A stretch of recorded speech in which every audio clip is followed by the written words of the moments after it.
Charlie Kirk, he committed in their eyes the greatest sin of all, blood libel, right? Because he took, first of all, he took their money for years. He didn't build that organization up from scratch. He didn't do it. And he wasn't living poor. I get all these messages how poor he was, living like a monk, sacrificing into martyrdom to rescue everybody. He's a millionaire. Look at his home. Photos of his mansions have been put online. I mean, the guy was very, very wealthy, Charlie Kirk. He was taking the money from them and from the Zionists, and he was championing their cause, right? Alongside, for a time, people like Ben Shapiro, right? The base in the United States is turning against the Zionists. That's clear. And now they're getting panicked.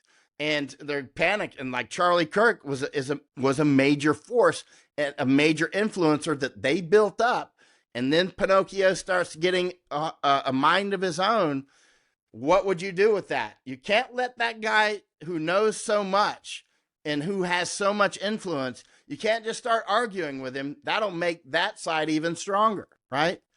So how are you going to treat this? They must have had, a decision cycle of, should we do it quietly? Should we do it, allegedly Netanyahu offered him money directly and he didn't take it apparently. I don't know what's true or what's not, but I know how they operate. That's definitely how they would have done it. They would have offered money. It would have been silver or lead, which is the oldest thing in the book, that didn't just come from Pablo Escobar. That's an old thing. You can take my silver or you can take my lead. You can take my gold or you can take the sword on your neck, right? And so that's it. And so he apparently did not take that. He'd been taking it for years. And now he knows all the inside scoop. He's next to President Trump. They're that close. And keep in mind, this is all part of the same ecosystem. These aren't disparate parts. I mean, they're at the same parties. They're in the same offices. They're flying on the same jets together. We've been fooled on 9/11. We've been fooled on the USS Liberty. We've been fooled on October 7th. That was a clear staked goat and green flag attack. We've been fooled on the death jabs after the October 7th event. The murder of more than 1,000 Israelis, clearly sponsored by the Zionists, clearly using the patsy as Hamas, right? They needed those hostages as casus belli, cause for war, to clear Gaza, right? There's a lot of gas off Gaza, huge amount of wealth in Gaza, and they want Suez Canal. Eventually, Egypt's going to be in war, right? That's clear, because eventually they're going to make it go for the Suez Canal. I don't know if it's in 1 year or 15 years or 20 years. Eventually, somebody's going for that canal, right? That's just the way these things go. Likewise with Panama, right? That's why I spend so much time there, right? Michael, great to have you back on again. A lot has been going on around the world. Thanks for having me on. I'm in Thailand now for meetings. We've left Japan for a spell, and then may head up to Nepal because of the situations up there. But you see, the situation obviously that occurred with Charlie Kirk, obvious assassination. Well, I don't know if he's dead or alive. I think he's probably dead, but who knows? Because we know that we're lied to 24/7, and we know that we're being lied to by people that are expert at lying. And even they lie so boldly, like in professional wrestling, that it doesn't, for the vast majority of people, it doesn't have to be objectively, obviously true. They just need a lie that's good enough to make them feel good about going, okay, I can believe you because you've told a good enough lie, even though it's obviously fake, like professional wrestling, kayfabe, which Trump is deeply into. And kayfabe is the professional wrestling term, that it's actually fake. Everybody knows it's fake, but you go along with it. The human mind, interestingly, has a very difficult time in separating fact from fiction. We treat them the same way in our minds, right? And so you end up thinking Bruce Willis really is that guy, right? Or Arnold Schwarzenegger really is the Terminator, right? Yeah. So if somebody plays the president well enough, like, or the king, if somebody plays king and everybody says, well, I believe you're the king, well, then he's the king because he takes on that movie role, and there you go. That's the way it works, actually. And it's likewise with this, whatever just happened with this assassination or whatever it was. Again, I think he was probably killed. But objectively, I don't know. First principles, I actually don't know. Do I think he was killed? Yes, I do think he was. Do I know? Absolutely not. And so, but who done it is a question, and this is a pretty interesting question. Who done it? I would. We're in a war situation. We don't have time to objectively, like with let's say the death jabs, the so-called vaccines, which is the wrong word for those things, death jabs. We didn't have time to analyze and look at science developed over 15 or 20 years or intergenerational studies of who took the jab and who didn't. We don't have time. We're in a state of war. You got to make an intuitive decision with the information you've got. You've got to come at with the situation with your whole body, your whole life of research and experience, your best intuitive answers, and you got to come to a conclusion. Should I take the jab or should I not take the jab? Based on my whole lifetime of experience, which road should I take? Because this was a 1-0, right? You either take it or you don't. If we were to believe that the narrative is that we're all going to die and Granny's going to die if we don't take the jab, and we're evil people if we don't take it, right? But if you take another position, you might say, hey, they're trying to kill us all, and this is a psyop. That's the road I took accurately, right? So you come at it with a full body decision. This is combat, and this is real combat. This is not like a lot of combat doesn't happen with rifles and guns, right? It happens with psychological operations. It happens with pharma. It happens with all kinds of mechanisms, right? Drugs, terrible music that causes people to disrupt their lives, that sort of thing. And so many people chose wrongly and they're dead. Or they had no choice because they were young and they just had no immune system yet for any of these psychological operations. I mean, if you're 15 years old, you're going to have a hard time going against the sophisticated level of information war. Plus, you're dependent on people for your actual food, right?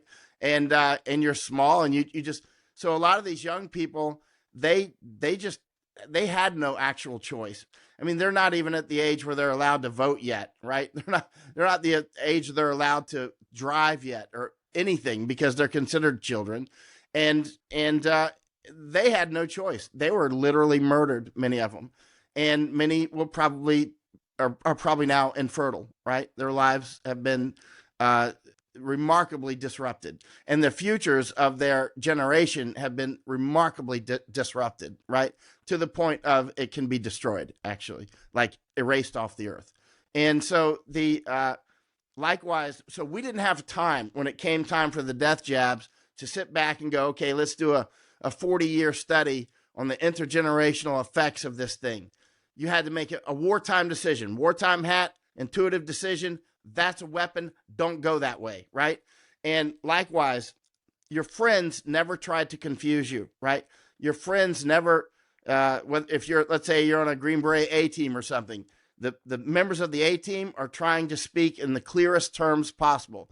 That's why when you get around serious military people, there goes the electricity, but I still got some on. You've still got, are you there? I think we might have just cut off.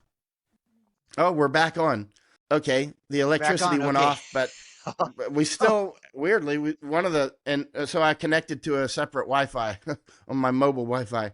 Okay, so the electricity went off in this place, but awesome. My light's still on weirdly. Okay, all right, and some of the electricity's still on. So in any case, how far did we get before we cut off? Oh gosh, we were talking about the jab and 40-year study and things of that nature, and it being obviously rushed and all that wonderful stuff. Right. Anybody that's trying to confuse us is our enemy, right? So we don't have to know exactly how they're doing their tracks and trips, the tricks and traps and all that. It would be nice to know. Actually, it'd be very nice to know exactly how they're doing their tricks and traps. I mean, but sometimes we don't have time to obviously figure out.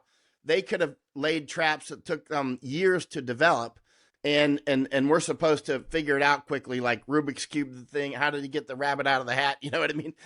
I don't know. But the bottom line is he's trying to trick me. He's the enemy. So we can encapsulate that very quickly. Like, okay, I don't know exactly how he's doing this. I don't know exactly how this ambush is set up, but it is an ambush, and that guy's the enemy, right? if you orient yourself like that, if you orient your behavior towards accurately, figuring out whoever's trying to fool me is the enemy, right? And so we've been fooled on 9/11. We've been fooled on the USS Liberty. We've been fooled on October 7th. That was a clear staked goat and green flag attack. We've been fooled on the death jabs. Who are the people that so hard? There we go. Lights out. I'm in the dark. Who are, you can see they're doing maintenance here. So, but my Wi-Fi is still on. And so now my eyes are glowing in the darkness. There you go. So there we go. Some more. Thank you, Masagos. And so anybody that's trying to fool us is our enemy. And likewise, you can see what's happening now with the Kirk, whatever happened, right? The Charlie Kirk assassination or the Charlie Kirk, whatever it was. And so the people that are doing this, now, again, we don't have time. I see people now blaming the Chinese. They're blaming the Russians. They're blaming the Iranians. They're blaming Hamas. They're blaming everybody except the obvious ones who did it. And again, we got to get right down. We don't have time for, you got to have objective proof. We know Trump is a Zionist, straight up. We know Charlie Kirk was taking money from Zionists since he was very young. We know that they groom people to act these roles. We know that. That's just a fact of life. We know it. We don't have to continue to. In fact, those who accuse us of anti-Judaism and anti-Semitism, anytime we point out the obvious, are committing blood libel. Anytime somebody accuses us of anti-Semitism, anti-Judaism, for pointing out what the Zionists are doing, and most of the Zionists in America seem to be actually Christians. They actually seem to be Christians. And the leadership of the Zionists in Israel are mostly atheists, right? Like Netanyahu, he's a straight up atheist. And so, his name, by the way, was Meliakovsky, same as the guy in Argentina, Meliakovsky, right? Mele in Argentina, his name was Meliakovsky. Netanyahu's name was Meliakovsky. Maybe they are cousins. I don't know. But the bottom line is they come from the same tribe. And anytime that you call them out, they say blood libel. And remember, when they use the term blood libel, they mean I am now authorized to kill you. When they use that term, blood libel is the highest crime in their cult, right? There's no crime higher than that, than blood libel. It's the highest crime, right? So when they say, you're pointing out that the Zionists, who are not, Zionism is not even Judaism, but when they point that out, that's actual blood libel, and they're saying, I can now kill you, right? Now look, Charlie Kirk, he committed, in their eyes, the greatest sin of all, blood libel, right? Because he took their money for years. He didn't build that organization up from scratch. He didn't do it. And he wasn't living poor. I get all these messages how poor he was living, like a monk, sacrificing into martyrdom to rescue everybody. He's a millionaire. Look at his home. Photos of his mansions have been put online. I mean, the guy was very, very wealthy, Charlie Kirk. He was taking the money from him and from the Zionists, and he was championing their cause, right? Alongside, for a time, people like Ben Shapiro, right? And these are all lifted up. They're called talents, and they're called, once they're actually bought and owned, they're called properties. They're actually called properties. You don't hear this publicly, but I hear it because I've been behind the scenes on this for years, or back in the old days, right? I never took the money. The people that didn't take the money don't have big followers. They don't have big readers because we're mitigated. We're pushed into the shadows. The people that are going to take the money usually take it immediately, right? They take it right off the bat. If somebody's offering money, they start negotiating price, right? The people that aren't going to take the money, they don't take it. If they don't take it if they don't take the money immediately, they never take the money. That's a good judge on. And so when the people are, whether it's Zionists or anybody else who are trying to buy people, on the mice spectrum, when you're buying counterintelligence, you're hiring, spies or whatever, you use MICE, money, ideology, coercion, ego. That's the acronym, right? Money, ideology, those who are going to take the M part, money, you offer money, they're either going to take it immediately or they're going to start negotiating price, right? Then they know that's perfect. They got you, right? They know you're going to take at least one of the cheeses. Well, Charlie Kirk, he was very young. So he was very young when he started off down this route. So it's good to get them young because, first of all, you can mold them the way that you want them. That's how it works. Like Play-Doh, right? And they use dough. and not only that, but you've got them for life, right? You can raise them up the way you want them, like a bonsai tree, right? They've shaped exactly how you want them. All the talking points that you want. Well, sometimes in the counterintelligence world and even in the business world, sometimes a business leader has a protege or somebody that's their best assistant, and that best assistant really eventually wants to take your organization, right? That's what it's really about often, right? They have a life of their own. Like Pinocchio wants to become a real boy. Likewise, in the counterintelligence world, sometimes an agent, if you ask these the case officers for CIA or whatever, they'll talk about, their sources who suddenly get a life of their own and want to, sort of take charge of what's going on. So then the case officer has to determine, well, how am I going to deal with this guy? Are we going to just try to keep him in the corral, keep him on the plantation? Are we going to just stop paying him? Are we going to go ahead and burn him? Are we going to actually kill him, right? And with Charlie Kirk, now think about it from the Charlie Kirk position. They got him early when he had no immune system to this sort of stuff. Next thing you know, he's living a very serious lifestyle, right? I mean, he's married to a beauty queen that, was associated with Trump on the beauty queen circuit, that sort of thing, right? I mean, the next thing you know, he's in the ecosystem. Lots of money, lots of on the mice.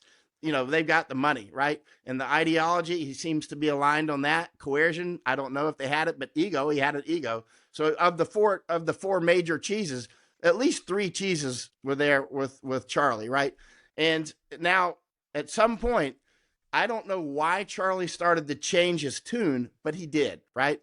It could be because, like Pinocchio, he had he started to develop he had a conscience of his own. I mean, he does seem to have a moral fiber. He did have a moral fiber, right? He seemed like he does have a moral, or did have a moral fiber, not amoral, but amoral, one, right? And so, but at some point, either his base, because his base started erupting. They were against the Gaza genocide, huge numbers of them. They're against attacking Iran. And where's the Epstein files? Where is that? Everybody wants to know, why is that being pushed under? And who is it being pushed under by? Charlie Kirk's best buddy and the Zionists. Because remember, Trump is a Zionist, openly a Zionist. When I said that last year on a podcast, they didn't even run the podcast until like 8 months, right? Ivor Cummins' podcast, he interviewed me in Buenos Aires, right?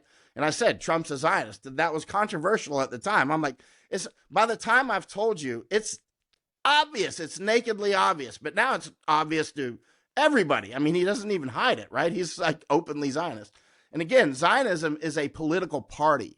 It is not a religion. It's not Judaism. Most of the Zionists in America do seem to be Christians, actually. And I think that's an overwhelming number, right? And so Charlie Kirk at some point, for some reason, started going off script, as often happens in whether that be in the spy world or the business world or whatever. For whatever reason, somebody starts taking off with a life of their own, like Pinocchio, and now they have to make a decision. How are we going to treat this guy? Are we going to try to keep him in the meld? Because you're not going to fight him under your own roof. You're not going to do that, right? That doesn't make sense. In fact, everybody's going to be saying, hey, this is treason. This guy is committing treason. He knows too much about our operation. He knows how what if he really goes off script and just takes on a total, like Pinocchio, a total life of his own and walks off? We built him up to a huge guy. He's got a microphone. People do listen to him. He can do severe damage to us because he knows how the operation works. And so you got to make a decision. Now, if they could, it's very clear. Now, who's the most likely suspect in the murder of Charlie Kirk or whatever happened, right? Was it the Chinese, as they're trying to push? Now, keep in mind, I've written 3 books on Chinese information war. I've been all over China researching this. I've been warning about China for a long time. Thousands of times I've warned about China, thousands, right? But China didn't do this. That's obvious. It's obvious it wasn't the Russians. I mean, why would that'd be like the Russians destroying Nord Stream, when as if they couldn't just turn it off because, they built Nord Stream with the Germans, right?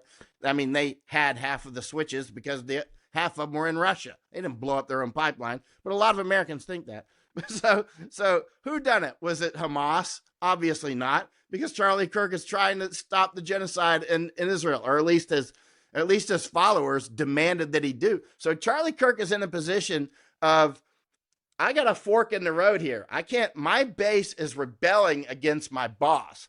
It was base against boss, right? Charlie Kirk's base, those young people were rebelling against his very rich and very gunned up Zionist bosses. So Charlie Kirk is, which way is my ice flow going to go? This way, keep going the money and lose my base, in which case I'll become useless to them, right? Actually. Or I'm going to take a chance and go this way. Yeah, that's what happens when you mob up, right? You mob up, you took the money. Hey, at some point you know what you're doing is wrong, right? You know what you're doing is dangerous, extremely dangerous, right? Like physically, obviously dangerous. So I think this is my intuitive guess. He had to make a choice. You can't take both of those roads because they are diametrically opposed to each other. And he went with this base because Charlie Kirk has a political mind of his own. That's my intuitive sense. Looking at him, he has a political ambition, and if he goes this way, he's going to become less useful for them because he's going to lose these guys anyway. And he knows that. He's a smart guy. So he's not going to have power with them unless he has power with them. So, he's obviously, he can't have both because they're going away. So he went with them. That's my intuitive sense. He's a smart guy, and he knows, because he was, radiating that he thought that they might kill him. He was saying it straight up. This is extremely dangerous. He knew it. He took a chance, and whatever happened to him, he appears to be dead. And again, who done it? Did Hamas shoot him? Did Al Qaeda shoot him? Did the Russians shoot him? The Chinese shoot him? Was it Iran? Why would Iran shoot him when he's saying don't bomb Iran, right? The reason that we went to war with Iraq and Afghanistan was we could put, Iraq and Afghanistan. I spent 2 years in both of those wars, so 4 years, 2 in Iraq and 2 in Afghanistan. Those countries border Iran, right? They're right there. I mean, if you want to take Iran out, those 2 countries are perfect countries to take. You got military bases in there, but our military and our government, being as incompetent as it is, lost both of those wars, right? Very powerful and very incompetent, like drunk elephants, right? And lost the wars. Again, I was in both of those wars, 2 years each, right? I'm very familiar with them. I was all over Afghanistan and I was all over Iraq. I'm very familiar with the different human terrains and that sort of thing. And we lost. And there was actually no reason why we had to. It was just sheer incompetence, right? We had the ability to go in there and get into trouble, but not to get out of it, right? And so, but the desire to take Iran is still severe because Zionism is a cult that their whole world is about global domination. Why is Israel even where it's at? In 1897, Theodore Herzl whoever came up with the idea, he's assigned that idea with Zionism, right? To take Israel back, right? Or to take Israel. And British intelligence was that close with Theodore Herzl. The British wanted control of the Suez, right? The Suez Canal opened in 1869. In 1897, Zionism was born. They started selling bonds in 1899. I have one. I have one of those bonds, an original bond to raise money to go and create the Jewish state in Palestine. The bonds are in German. I have the bonds. And again, you can buy one online and put it on the wall. You can buy still original bonds that are out there. So anyway, long story short, Israel was put there to take Suez. Full stop. That's a very strategic place where Israel's at, right? But you had a reason for taking it back. You could just, rewrite Bibles and that sort of thing, and pay people at the pulpit to preach your stuff, raise a huge amount of money. The Judeo-Christianism, get, huge money to come in and basically take Suez. Of the 7 major, naval chokeholds in the world, Suez was number 1 at that time, right? And arguably, it's still number 1 for a lot of people. Obviously, Strait of Hormuz is absolutely vital for Japan. It's vital for China. It's vital for it's vital for Europe. If you take Iran, you can take, there you go, Strait of Hormuz, right? Panama Canal, obviously, that's why I spend so much time there, right? All these, it's all about routes and resources. That's why the big fight for Israel. And the Israelis who came in there from out of the blue, Russia and all over the place, they're Israelis now, by the way, and Christians aren't allowed to proselytize there, by the way. You're not allowed to do your whole missionary stuff there. You're just not allowed to, right? I mean, this idea that Israel is this land of freedom is complete nonsense. I mean, Christians are absolutely second-place citizens. They bomb them just like Muslims. The Israelis, let's say the Zionists, supply weapons to the Azeri people to genocide Christians in Armenia. They do it openly. It's in the newspapers, right? The Armenians have complained about it for years. And who has defended the Christian Armenians? Iran. The Shia Muslims of Iran have defended the Armenian Christians in Armenia against the Zionists and the Azeris. You can't make up this stuff. And it's not hidden. It's not like conspiracy theory. It's in the public. It's just people don't pay attention to fly over to Armenia. I did, and fly over there and ask around. I mean, it's like right there in front of you, Georgia, all this. But so at the end of the day, what's happening is, I think Charlie Kirk just went off the reservation and they killed him. That's what I think happened. And they did, keep in mind, they could have done this privately. They could have easily just poisoned him. They could have easily, there's 1,000 ways to have done this that are child's play to do, but they did it in front of everybody. And notice there's no high resolution camera footage. It's always Bigfoot footage, right? It's always blurry. It's always, why is there no high resolution footage coming out, right? Out of all the people in the crowd, nobody's come out with any high resolution of anybody, right? Like the alleged shooters and this sort of thing. It was just like the Trump alleged assassination, which was obvious bullshit. Listen, the camera that was used in the Trump thing by that New York Times guy is this camera, the Sony Alpha 1, right? That's the camera I use, Sony Alpha 1. Why do I use that? Because it's the best camera in the world, right? It's the best camera in the world for that type of. He used a different lens. He used a 24 millimeter, which I have. I just happen to have this one on it now. But this is the best camera in the world for that sort of photography. Why do I have it? Because I used to be a combat photographer, and I know how much quality matters. It matters, right? And when I saw that bullet trace shot by Trump, I'm like, bullshit.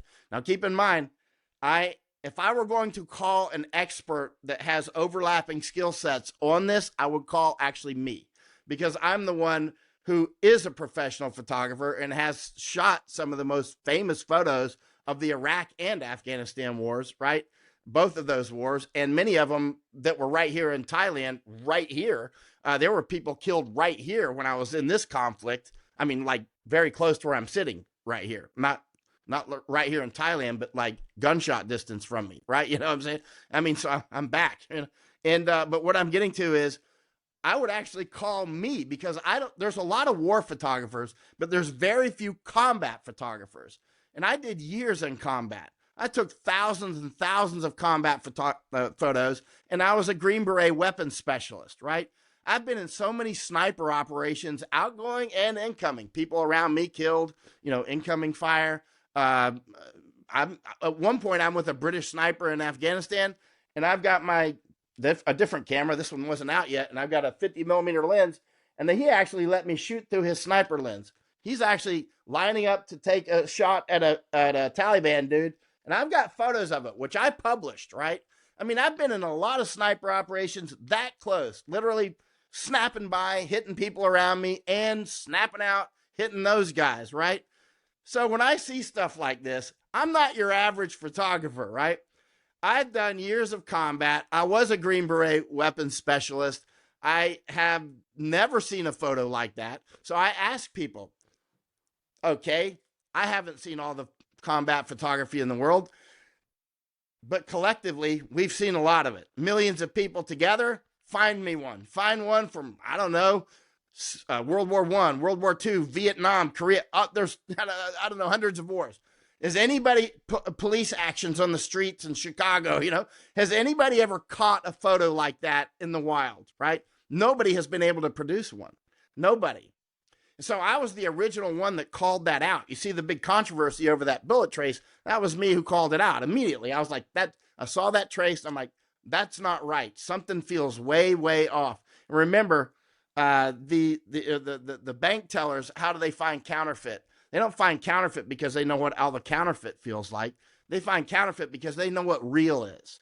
And when they feel something like they don't, there could be 100 types of counterfeit, 1,000 types. You don't know what they all feel like. That doesn't matter. You know what real feels like, right? And to me, that didn't feel real. That was just like, no. And what shutter speed was that thing on? What everything, right? And I mean, it would have to be a very high shutter speed. And I happen to have the camera, so I happen to know that if the highest he probably would have shot on would be like 1/8,000th of a second, which actually is what he said that he shot on, right? And I published that immediately. I published before he released any of his data or anything, right? Now, I said, in the very first thing that I published on that, he needs to release the raw files. The raw files. I think in these cameras, it's actually called ARW. I should know because I shoot only on that, right? But on generally, people know that raw files are the uncompressed data, right? So you can choose to shoot on JPEG or RAW or different settings. You can shoot on TIFF, but most of the professionals are going to shoot on RAW for most reasons, right? And for most settings, most let's say shoots. And most of the professionals are not going to shoot on JPEG. They might shoot on JPEG and RAW simultaneously, but they're going to keep a RAW.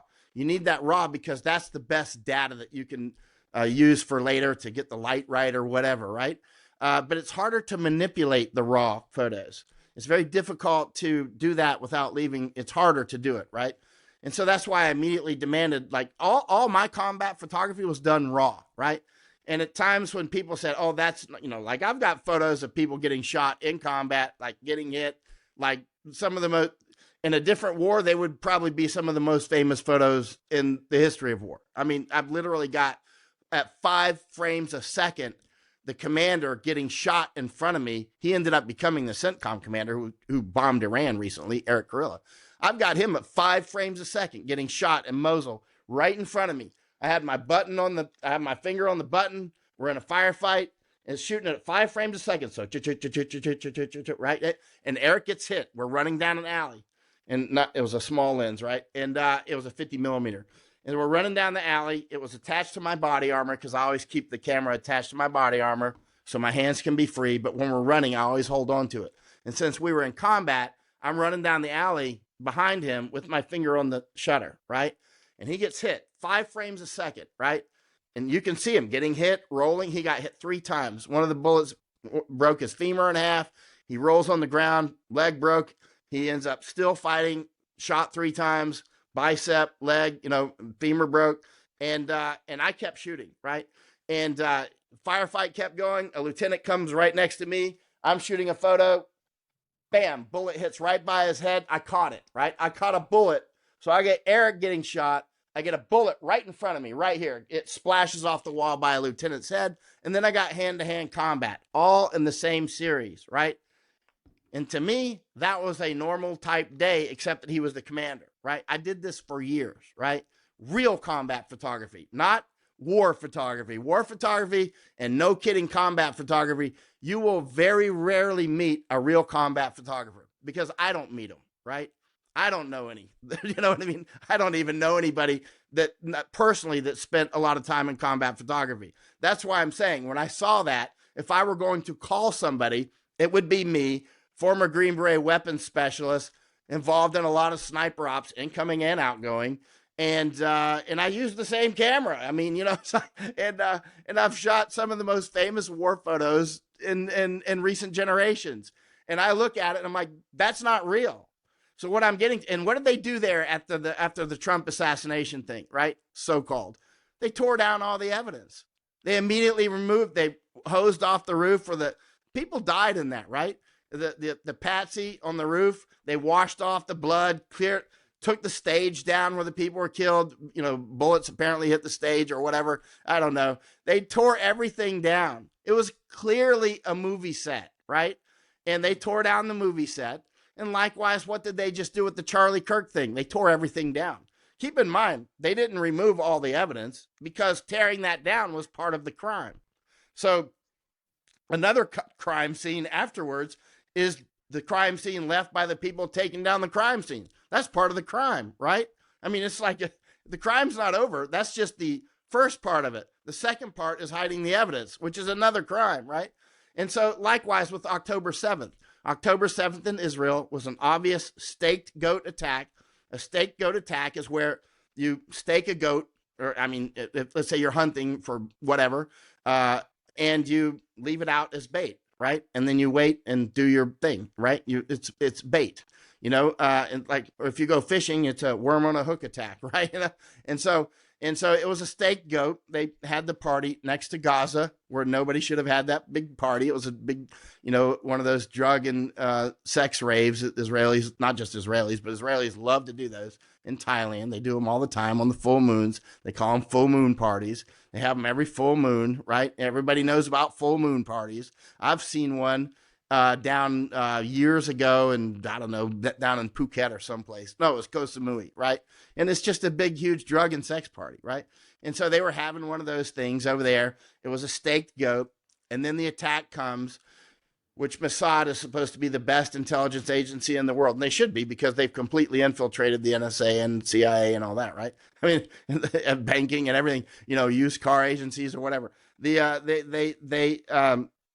And they didn't see this coming. And then when the attack happens, it took 7 or 8 hours to respond to the attack on October 7th. That's an entire McDonald's shift or a Starbucks shift or whatever, right? Clock in at McDonald's if they still do that sort of thing. And then work, sell a bunch of hamburgers, and go home.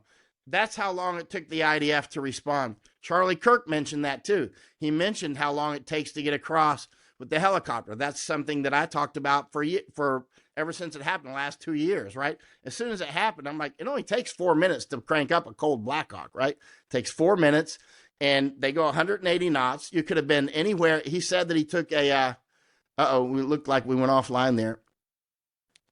We're back on. Yep, we're back on. We're good. I can hear you. Might be the end. I can hear you good. This is not working. Oh, there we go. Okay. All right. Anyway, at the bottom, we're good. You were saying okay. So what did they do after the October 7th event? The murder of more than 1,000 Israelis, clearly sponsored by the Zionists, clearly using the patsy as Hamas, right? They needed those hostages as casus belli, cause for war, to clear Gaza, right? There's a lot of gas off Gaza, huge amount of wealth in Gaza, and they want Suez Canal. Eventually, Egypt's going to be in war, right? That's clear, because eventually they're going to make a go for the Suez Canal. I don't know if it's in 1 year or 15 years or 20 years. Eventually, somebody's going for that canal, right? That's just the way these things go. Likewise with Panama, right? That's why I spend so much time there, right? And so it took that long to respond. And then they immediately hid the evidence. They immediately started hauling off the evidence. And again, here's a pattern. 9/11 happens. 9/11 happens. That was casus belli to go for Afghanistan and Iraq, right? If you successfully took Afghanistan and Iraq, we would have a lot of military bases there now, and we would have raised up local armies to go into Iran.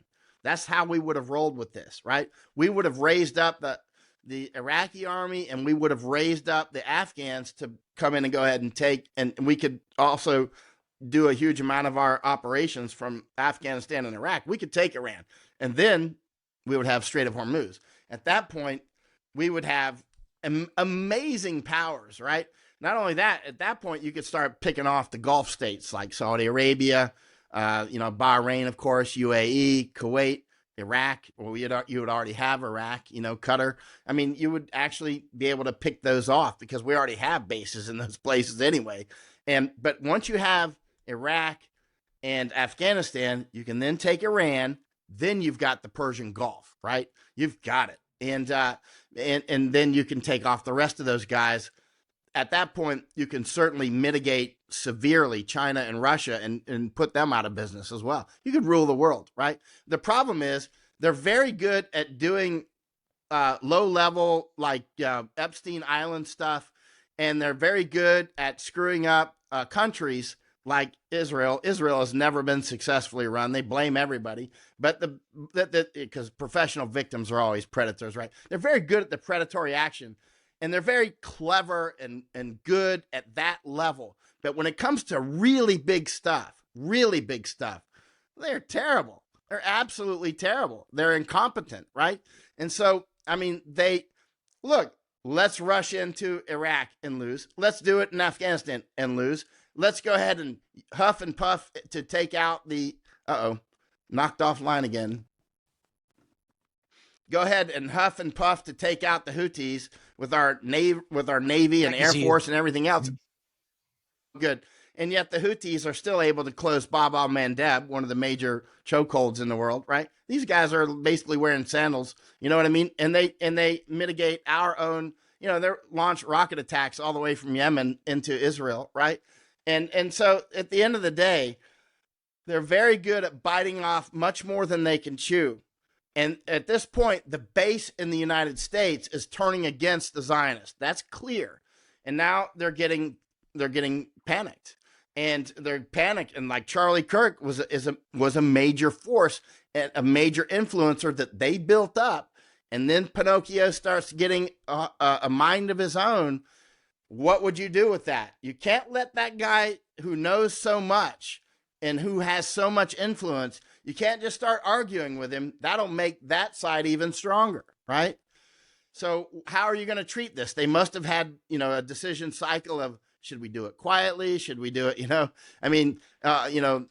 allegedly Netanyahu offered him money directly and he didn't take it apparently. I don't know what's true or what's not, but I know how they operate. That's definitely how they would have done it. They would have offered money. It would have been silver or lead, which is the oldest thing in the book, that didn't just come from Pablo Escobar. That's an old thing. You can take my silver or you can take my lead. You can take my gold or you can take the sword on your neck, right? And so that's it. And so he apparently did not take that. He'd been taking it for years. And now he knows all the inside scoop. He's next to President Trump. They're that close. And keep in mind, this is all part of the same ecosystem. These aren't disparate parts.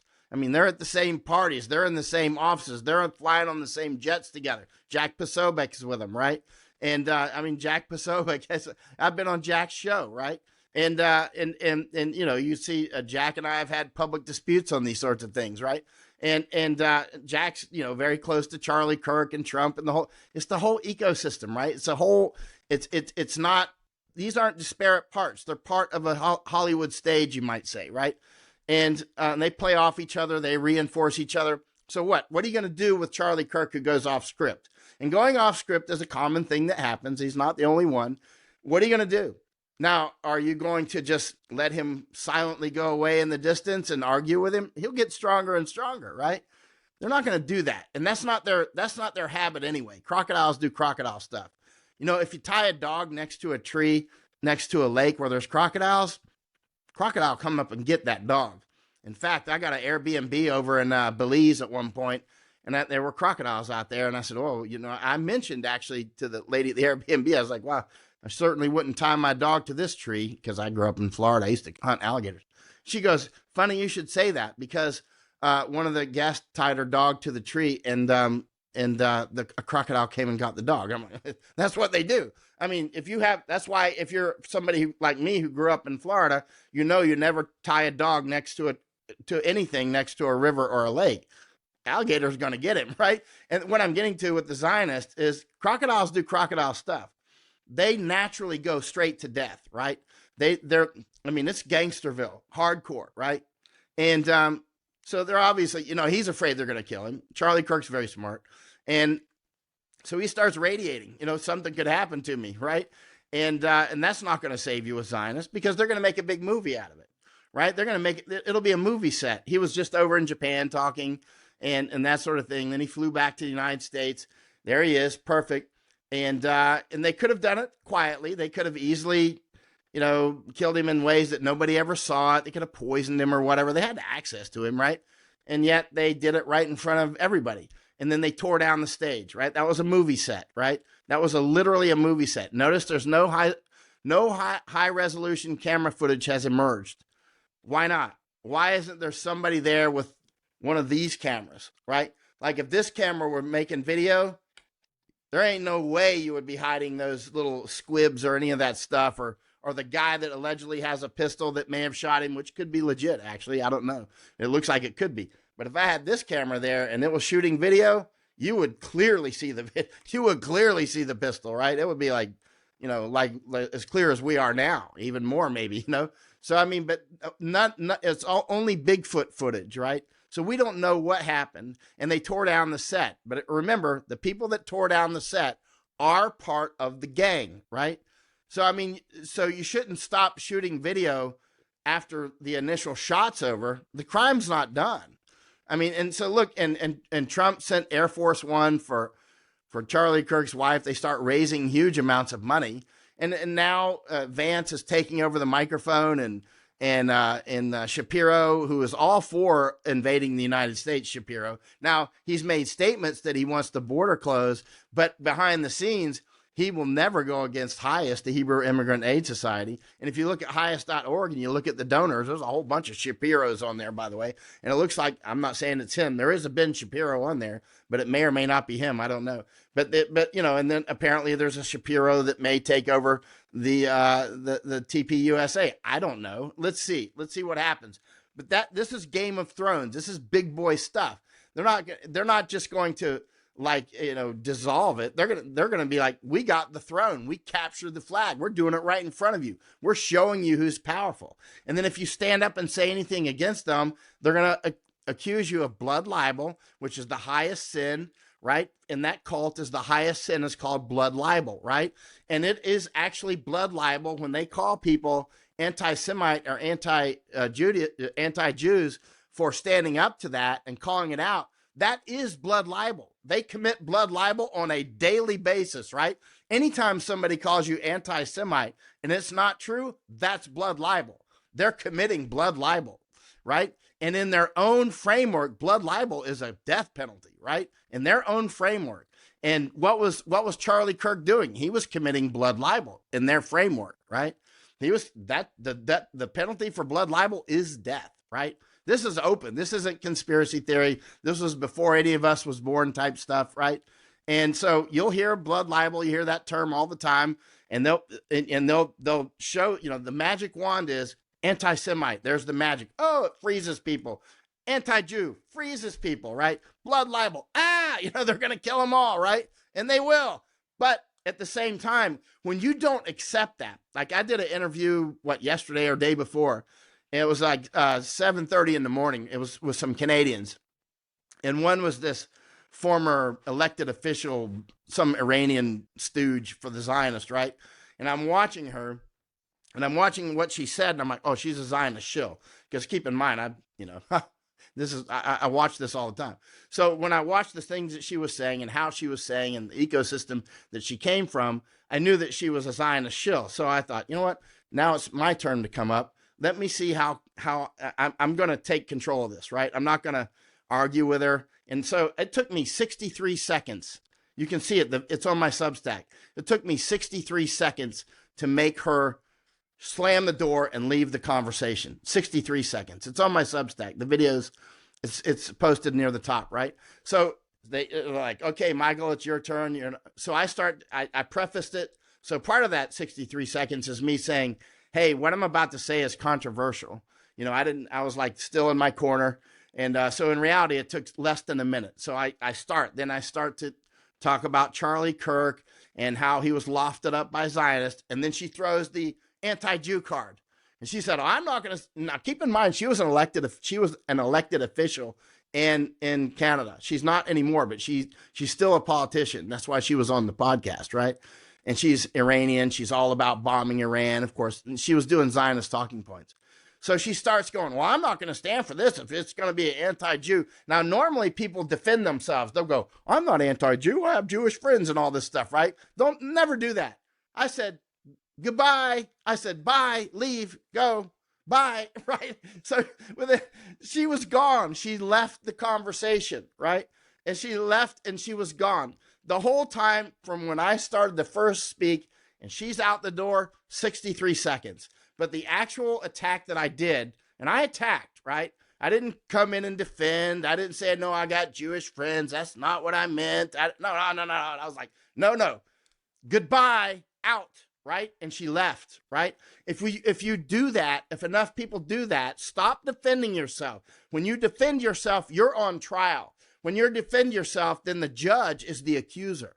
When you start defending yourself, everybody sees you as guilty. That's just a human psychology thing. So when you start to go, no, I have Jewish friends, no, I have black friends, or blah, blah, blah, blah, blah, then you're actually assumed to be guilty in the normal human mind. That's just how we are. I'm not going to say that's how they are. That's how we are, right? That's how our minds work, and people know that. So if they make the accusation and they can get you to defend, they won. They won, straight up. They've cowed you down. Go back with your little sheep people. But when you come back and you go, bam, you're committing blood libel. You're committing blood libel. What's the penalty in your cult for blood libel, right? And then they start doing, they have no defense for that, right? Another thing that they have no defense for, and it's a grenade that I designed myself, and you see it all over the news now. I say professional victims are predators, and everybody knows that's true. Everybody knows organically that professional victims are always predators. I've never seen an exception to this in any culture that does this, or any person. Anytime a person is like, oh, you're hurting me, blah, blah, blah, blah, blah, well, something happened 300 years ago and therefore you owe me stuff, right? When you hit that, because everybody knows it's true that professional victims are always predators, there's no defense for that. That's just a grenade. The pin's pulled. Professional victims are predators. Just throw that grenade every time. As soon as they say you're committing blood libel, you're anti-Jew, you're whatever, and it's categorically not true, just go, professional victims are predators. Bam, frag out, right? You know what I mean by frag out? It means fragmentation, grenade out, right? It means when you're in combat, you'll hear a soldier say frag out, right? He'll say frag out, right? He just threw a fragmentation grenade. So that's what you do. Frag out, right? And let them deal with that, right? You're being a professional victim. You are a predator. In all cases, I've never seen an exception. You're committing blood libel. You're saying that I'm a racist. You're a racist. You're committing blood libel against me. And your cult, and call it a cult, what is the penalty for blood libel? You're trying to freeze me to take away my freedom of speech, right? I'm American. I'm not Israeli. I'm not Canadian. I'm not British, right? I travel the world quite a lot, and I've noticed when I'm with people at a big table, I'm often with a lot of people from different countries. I've noticed a lot of behaviors, right? I lived in Europe for 6 years. I spent most of my time overseas, right? Most of my life has been downrange. I'm in Thailand right now. When I'm with Germans and I'm with English, and they're new people that I haven't met before, often I'll say, oh, can I borrow your pen? I want them to see me getting, oh, waitress, can I have a pen or whatever? All right, done. I put a note in my pocket, and I'll put the note in my pocket, and I'll say, within about 30 minutes, the British, English especially, let's say English, and Germans especially do this. Within 30 minutes or certainly an hour, they're going to bring up, they want to know your position on guns, because they're natural slaves. They've been taught to be slaves, and they want to be slaves. Not all of them, but a huge number. And they want to know your position on guns. Because if you are a pro-gun person, to them, you are a savage. And when I pull out that piece of paper and say, you were going to ask me about guns, you should try that. You were going, and they're like, how did you know that? I'm like, well, ich spreche Deutsch eigentlich, ja? Ich spreche fließend Deutsch. Ich habe in Deutschland 4 Jahre gewohnt, I speak German. I speak German fluently. I lived in Germany for 4 years, right? I've been with so many cultures, and the English and the Germans, they always want to know about my guns. And I say, you know what? The reason we have guns is for English and Germans. It ain't for hunting. right? It's because we know how you'll operate. You're sitting here at the table already asking me about my guns. Go back to England. As much as I love England and that sort of thing, and Germany and all that, or the old Germany, you're not my daddy, right? I'm an American, right? And I don't care what you think about what I think about guns. I don't care. Go away with that crap. And the Canadians on that interview immediately start going for my First Amendment, my freedom of speech, right? And never defend yourself, just attack. Get away from me with that crap. I'm an American. What do the English do? A Kiwi lady told me the other day. I always get these messages. They're always the same message. Well, if somebody breaks into your house, they might just be coming to steal your television. Americans shouldn't have the right to defend themselves with a firearm just because somebody breaks in your house. You know how many times I've heard that argument?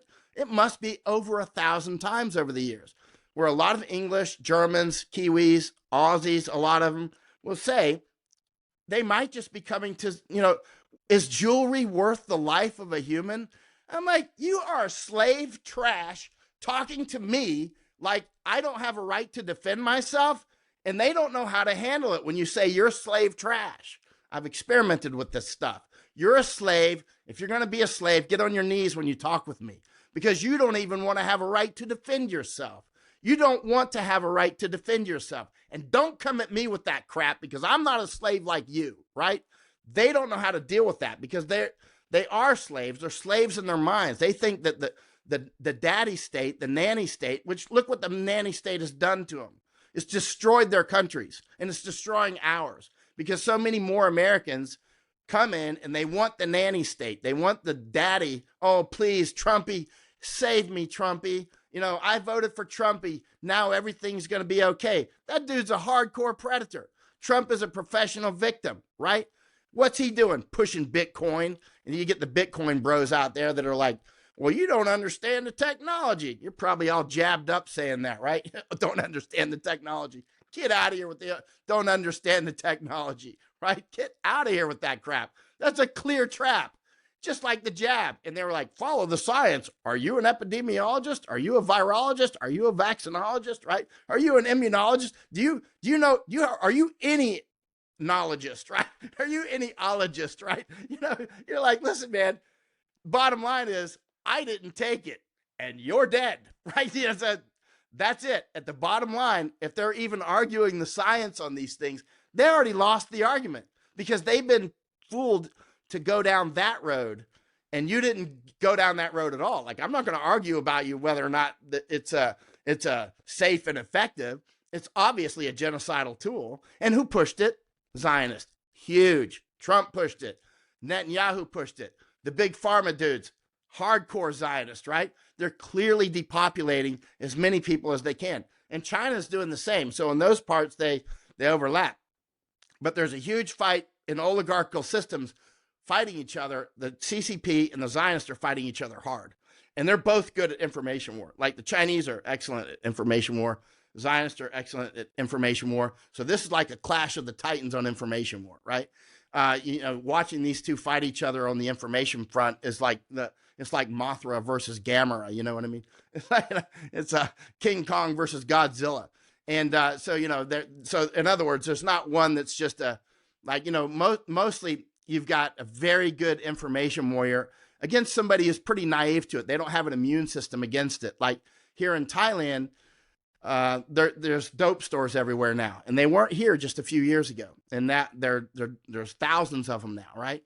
That's a hardcore information component. When you're doing information war, you want people intoxicated. Alcohol, cannabis, opium, doesn't matter. You want them intoxicated. You want them to be you want their defenses low, right? And so the two major weapons are music and intoxicants, right? And you combine those two together, and you should invest in prisons. If you want to rip people apart, you'll use intoxicants, you'll use music, you'll use symbology, that sort of thing. It's quite effective, especially applied over time. You can shape cultures and people like bonsai trees, right? And the people that we're dealing with, Chinese, are very good at this. They will shape people from a young age. By the time they grow up, they're a perfect little bonsai tree, and they're doing exactly what they wanted them to do. They're a little gear in the machine. The Zionists are very good at this. There's some cultures that are quite good at it. The English used to be good at it, and then they turned the wand on themselves. Somebody better at it than they are has, done a hostile takeover, right? And so at the end of the day, it's very clear when we put our war hat on and don't be frozen into, well, you can't say that, you have no proof. It's like, I'm not waiting for proof. We're in a state of war, right? When an IED goes off and blows up our troops and kills 7 of them in a striker or something, we're not going to figure out who Johnny Smith was, who actually did it, and what kind of trigger did he use, and was it AA or AAA batteries?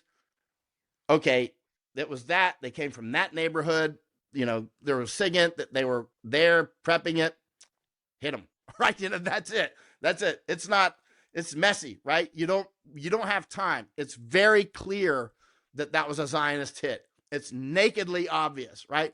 They're basically bragging about it, like taking over Charlie Kirk's microphone immediately. Game of Thrones. Look at me. I'm Charlie Kirk now. I got the Charlie Kirk crown. Won, captured the flag. This is the flag, right? They captured his microphone. And Ben Shapiro said he's going to pick up his bloody microphone and pick up where he left off, right? And J.D. Vance, obviously a Zionist tool himself, is an implant himself, is going to host the first Charlie Kirk show, right? So, I mean, it is what it is. And obviously the most dangerous thing that a person can do in there is talk into these microphones. I mean, there's a high chance, actually, they'll kill me, right? You can write with these and write with the keyboards, talk into these microphones, and they will kill you, right? This is straight up hardcore gangsterism. They're genociding Gaza. And, and the people, obviously, they'll hit you in the comments and say, if you call that genocide, then yada, yada. They're punks. You know what I mean? They're either Zionist shills or they're such low intelligence that they're not worth talking with, right? We don't have time to rescue every puppy, right? This is triage, right? Or as one anthropologist told me last night on a phone call, we don't have time to rescue, what'd she call them? Basically, people that are resisting being rescued, right? Basically putting up resistance. You're trying to help them, and they're actually fighting you while you're putting on a bandage, basically, right? At some point, when it came time with the jabs, you're like, this is triage. I don't have time. I can spend 99% of my time on just a few percent of the people. It's more important to go and spend your time more effectively, more cost effectively on the people that do see what's going on, and then provide them with information that's useful. You just have to write, in combat, you have to write some people off. That's just the way it goes, right?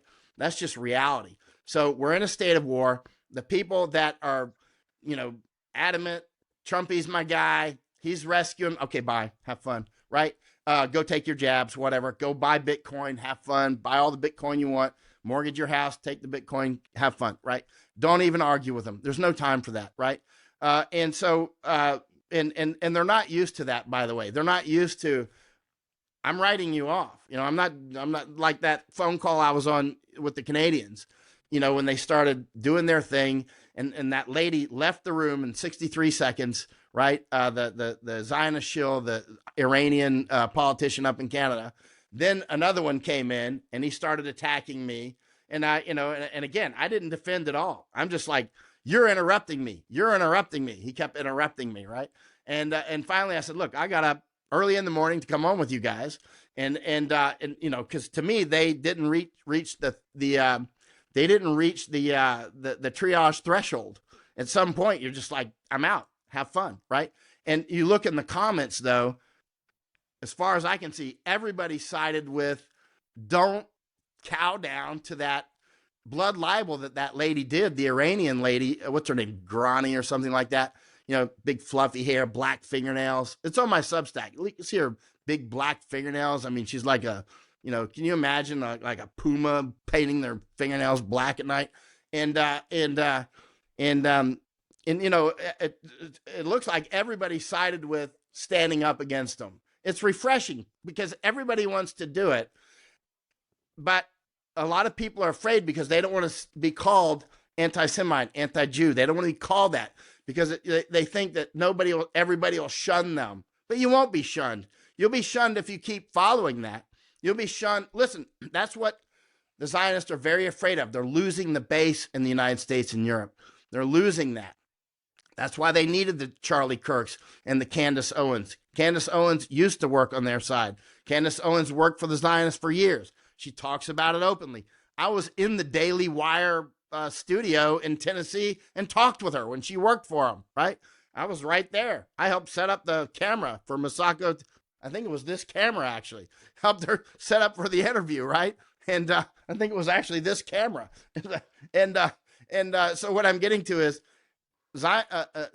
Candace also seemed to have got a mind of her own, and then she started going against them too, right? So that could put her on the chopping block as well, right? But the backlash from Charlie Kirk, this could go either way for them. They must have thought this through when they did this. Like, this could go either way for us. It could either be good, we can scare all the chickens, like people like Tim Pool. He's one of the shills, but he's not courageous like Charlie Kirk was. Like people like Tim Pool, you can frighten him. He's a child. He'll go do a skateboard stuff. He's always testing the water with his little toe. What can I say? How far can I go? Because he's a child. He's owned, right? He's a property. They call those properties, actually. Talents are people that are good actors. They can sell stuff. Like Trump is great talent because Trump can sell stuff. He's a natural salesman. He doesn't have any moral fiber whatsoever, so he's perfect, right? Casino guy all his life. He was born super wealthy. He doesn't know what it's like to ever. I mean, a money problem for him is, gosh, I need a few billion more dollars. That's his sort of money problem, right? He's never had a problem with, I don't have gas money.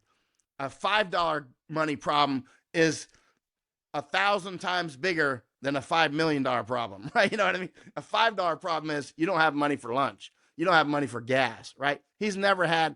Trump's biggest problems, has been in the billion and $100 million range, right? So he's just an amoral a salesman.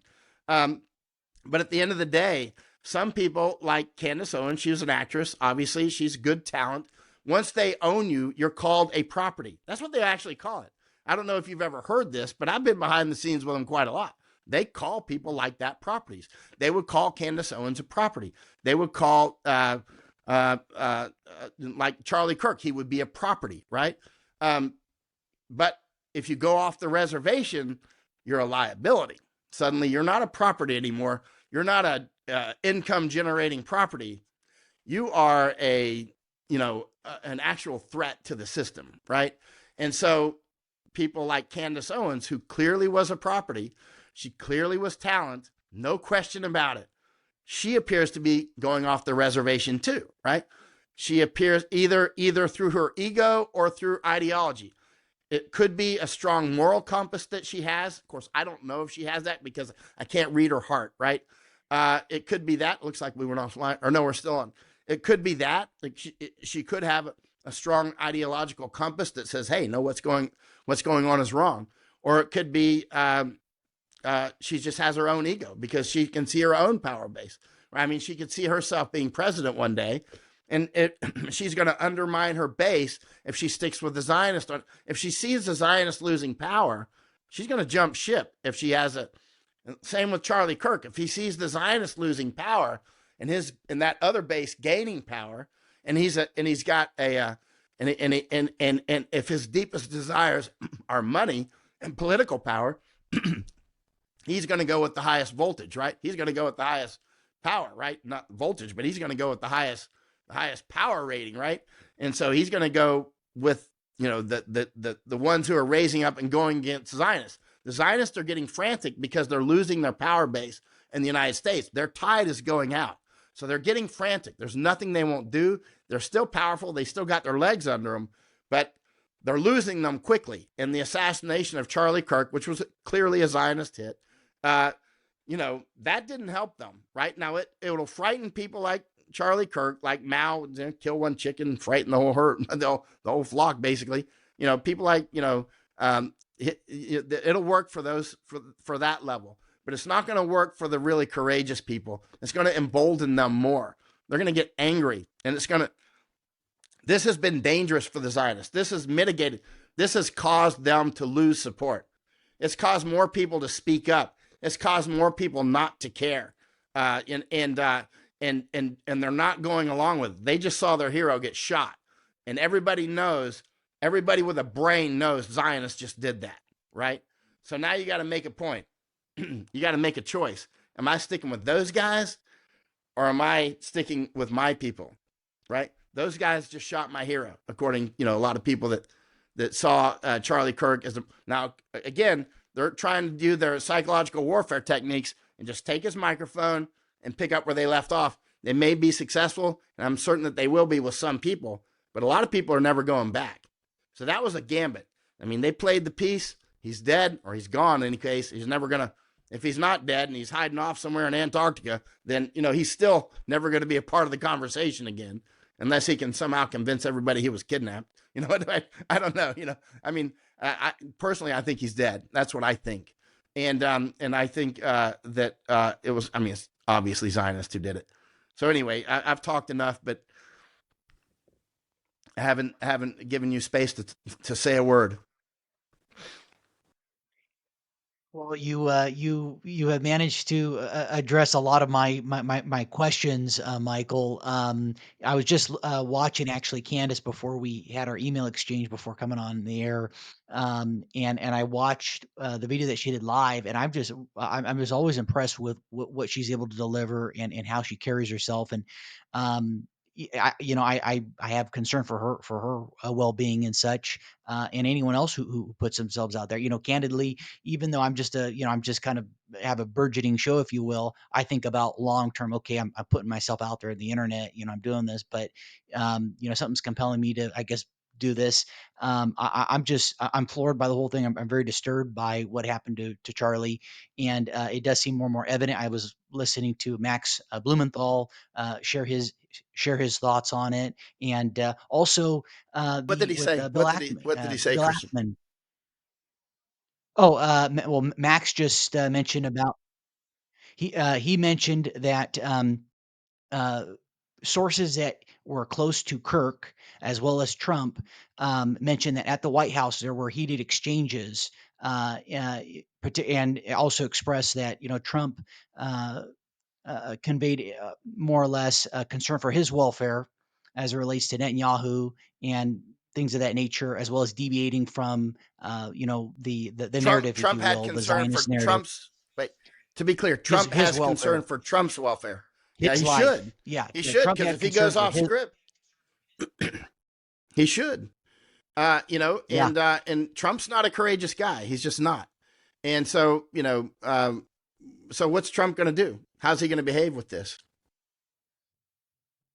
absolutely. And then there was also, Candace mentioned about, I think this is over in the Hamptons, that Bill Ackman and Kirk and a handful of others were, having lunch or something like that. And Ackman got on Kirk's ass about, hey, you need to toe the line. You need to be doing what you need to do. And Kirk was just not feeling, and I guess that was reflected later on when he was on Megyn Kelly, sharing that, kind of venting, if you will. Um, and so, yeah, all these little pieces are kind of coming together. You look on X, there's a myriad of different videos and interpretations. Um, yeah, I just and just a side wrinkle or note to I was talking to somebody earlier today who is hook, line, and sinker with the Zionist narrative, and I kind of reflected earlier. I'm just like, why in the hell am I getting into this? Like, just to hell with this. Like, I'm not even going to try and fix somebody who has been so inculcated by this this narrative that's put out there. Right. And they live in a world where they just commit blood libel on a daily basis. I mean, anybody that departs from them, we know what they do. Their magic wand is anti-Jew, anti-Semite. By the way, in information war, one of the techniques, it's an old technique. I don't know when it first started, but it's been used for many generations, is first you make the term radioactive. Whatever it is, you'll just say anti something or white nationalist or something. You'll just make that term, you'll make that term radioactive. And usually you do that without pointing to any firm examples in the beginning, right? So that people finally agree. They're like, through repetition and whatnot, you're like, yeah, those are bad people. So you might be saying it yourself. going along with, yeah, those, whatever they are, whatever the term of the day is. And so you make that radioactive. And once it's sufficiently radioactive, now it's a weapon. Now you can just hang that on people that you don't like, right? And so that's an old technique. And for instance, with the anti-Semite, let's say the anti-Semite accusations. Let's look at Netanyahu. His real name is Meliakovsky. He changed his name. He's a reptile, right? His real name was Meliakovsky. His father changed it. And his father actually wrote a book about the Crusades. He doesn't like Christians at all. You're not allowed to proselytize and Jews in Israel, by the way. I mean, you can be deported and all this sorts of stuff, right? And which is interesting. That might be a shocker for a lot of Christians. There's hard rules around that, right? And so the guy down in Argentina, his name's Meliakovsky, same as Meliakovsky and Netanyahu. I mean, are these guys cousins? I don't know, but they have the same family name, right? And but they changed. But look at Netanyahu. He's whiter than I am, literally, and he's talking about anti-Semitism. Like, you're not a Semite. You're genociding Semites in Gaza. You're not a Semite. You're Polish or something, right? You came from you're a European guy. You know, in the United States, we took centuries to take the land from the Indians, right? It took centuries. It's the ways that we did it were unrestricted warfare. A lot of people think that the idea of unrestricted warfare is something new because those two Chinese colonels wrote the book Unrestricted Warfare, which I recommend everybody read. I read the book, obviously. But that's not a new concept. I mean, Americans and others have done unrestricted warfare. Jews, Chinese have done it for years in different ways, right? Catholics. Unrestricted warfare is an old thing, right? Getting people in debt traps, getting people hooked on alcohol, music. There's so many ways to unrestricted warfare, marry into the tribe, all that sort of stuff, right? And install a wife next to your target. Somebody you want to control, or a husband, right? This is all old stuff, right? And what I'm getting to is with the Native Americans. Or let's talk about the 5 civilized tribes. There were many tribes in the United States, right? Or let's say America, and then we became the United States. Nobody seems to know how many tribes there were. I have a whole library on this, but there were a lot. And finally, there were the 5 civilized tribes. What were the 5 civilized tribes? Those were the tribes that had accepted Christianity. So they called them the civilized tribes, right? So not the Apaches, not the Comanches. They never, civilized, because they were like, we're Comanches, we're Apaches. A lot of the tribes never would do that, Sioux, whatever. But the 5 civilized tribes were Cherokee, Choctaw, Chickasaw, Creek, and Seminole, right? Those were the 5 civilized tribes. Now, once you're part of now, of course, we did the Trail of Tears with some of those civilized tribes, and sent them packing off to Indian country, Oklahoma, that sort of thing. A lot of them died along the way, right? And then they were out. They're still in Indian country, a lot of them, right? But what we eventually did was with what's called the Dawes Act, Dawes.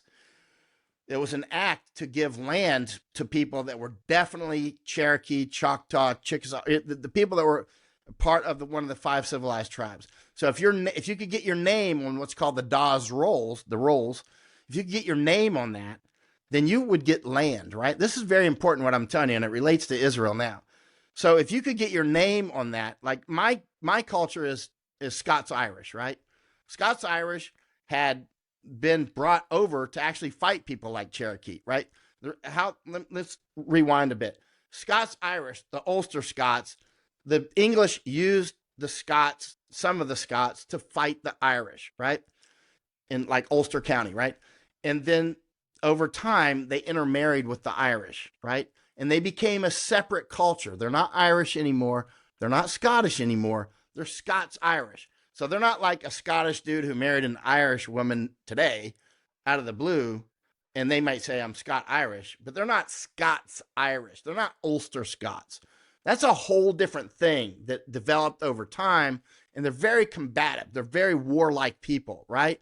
That's my culture. When you look into special operations forces, a lot of the people in special operations, the original Apollo astronauts, many of our presidents, Scots-Irish, straight up, right? Houston, all these cities, many of the cities in the United States are named after Scots-Irish generals. And so that sort of the deepest fiber of American culture actually was Scots Irish, and they want strong women. Like, I got no use for weak women. I don't like women who don't like children. It's part of me, right? If I see a woman that doesn't like children, I'm appalled, right? I'm like, I don't even want to have any. I get cooties if I'm around her. I like women who like children. I like women who can pick up a gun and put some lead down range. I want a strong woman with a strong mind who you can be as a teammate, because Scots Irish are out there on the frontier. Their woman has to be strong. You cover the back door, I'll cover the front. You know how to aim, honey. Do it right. And when I'm gone, take care of the youngins. That sort of stuff. That's why Scots Irish like strong women, right? Because they're a warrior class, right? So anyway, I'm going somewhere with this. So the Scots Irish, a lot of those are out in Appalachia and all over the place, right? And they're intense people. They're either intensely like astronauts, up allegedly on the moon. I guess they were. I don't know. Everything's in question now. But they're a lot of our original presidents, generals, and when they do drugs, they're the worst druggies and alcoholics and wife beaters ever. So they're intense. Whatever they do, they do it intensely. Intense badness and intense morality. They're all over the place, but whatever they do, it's intense, right? It's like a border collie. And so when it came time, one of the things that Scots Irish will do too is marry into foreign. They're like the least racist, actually. I mean, they'll marry Indians, right? They'll marry into the Cherokee, right? That's why a lot of the Scots Irish, they'll say, well, I'm part Cherokee, right? A lot of Scots Irish, without any evidence, because they've been told I was told that I'm part Cherokee when I was younger, right? And so I've never found any evidence of that, actually, but I was told that because Scots Irish, it's a common. Now, how did that come about? Part of it's true because they really did intermarry a lot with Indians. But there was a time when being part Indian was a curse, right? You couldn't, there were people that wouldn't hire you or whatever. But then came the Dawes Act and the Dawes Rolls, right? In 1890, the 11th census, which I have the original census. I have a whole book. I found an old book. I bought it, right? It's the actual census of taxed and untaxed Indians, right? They were setting up to do what's called the Dawes Rolls. So I've got the whole census. It's an amazing book. You might be able to get a reprint. I've actually got an original. It weighs like 20 pounds. I mean, it's like, it's one of those old heavy books, and it's fascinating. So that was 1890 or 1890. I'm sorry, 1884ish. But it was the 1890 census, right? But I think it was actually printed in 1884. Anyway, I'll have to look at my library. But it's a fascinating book. But so they do the census. I'm always cognizant of census. Those are. But anyway, then they come out with the Dawes Act and then the Dawes Rolls. And if you're on the Dawes Rolls, you can get land, right? If you're one of the 5 civilized tribes, you can get on one of those rolls, Seminole, or you can get on Choctaw, Chickasaw, whatever, right? Cherokee, Creek. You can get on one of those rolls and then get land. So suddenly people like me, Scots Irish, who were like, no, we're not part Indian. Suddenly we're like, I'm Indian. I'm Cherokee. And usually it was Cherokee. A lot of them are Cherokees, Chickasaw or whatever, but often it's Cherokee, right? So that's why you have a lot of Scots Irish people say, I'm part Cherokee. They don't really have any evidence for it, or maybe they are. But the point is suddenly if you get on that roll, and I've got the original Dawes Rolls, I've got the 11th census, and I've got the original rolls, not reprint, right? I look at those books together. They're fascinating. And if you could get on there, you could get a lot of land. So suddenly a lot of the Scots Irish are like, I'm Cherokee, right? This is important. So suddenly because you can get free land. Well, free land. They took it from the Indians and give it back to them, like your taxes, right? Here's free money that they took from you and, or printed. And so what happened with this? Now you look similar with Israel. In 1897, Theodore Herzl comes up, or somebody came up with, allegedly, Theodore Herzl, and I have his original book. He comes up with the idea of Israel, right? Keep in mind, let's backtrack a little bit. We cleared off Indians when they were on valuable land. we would clear them off to land that we thought was not valuable, like Oklahoma, and then struck oil out there. And it's like, we put them where the oil is. It's like you're constantly moving them around to the next. Oh, there's gold here. Well, you don't need to be here anymore, right? You got to go out to the desert. Suddenly they've got desert Indians that grew up in the mountains, right? And like lush mountains, right? And so they keep moving them around. So it's an old technique of demographic plowing and replanting, right? So when Theodore, the Suez Canal opened in 1869, suddenly that becomes arguably the most important spot on earth or very close to it, right? Suez, right?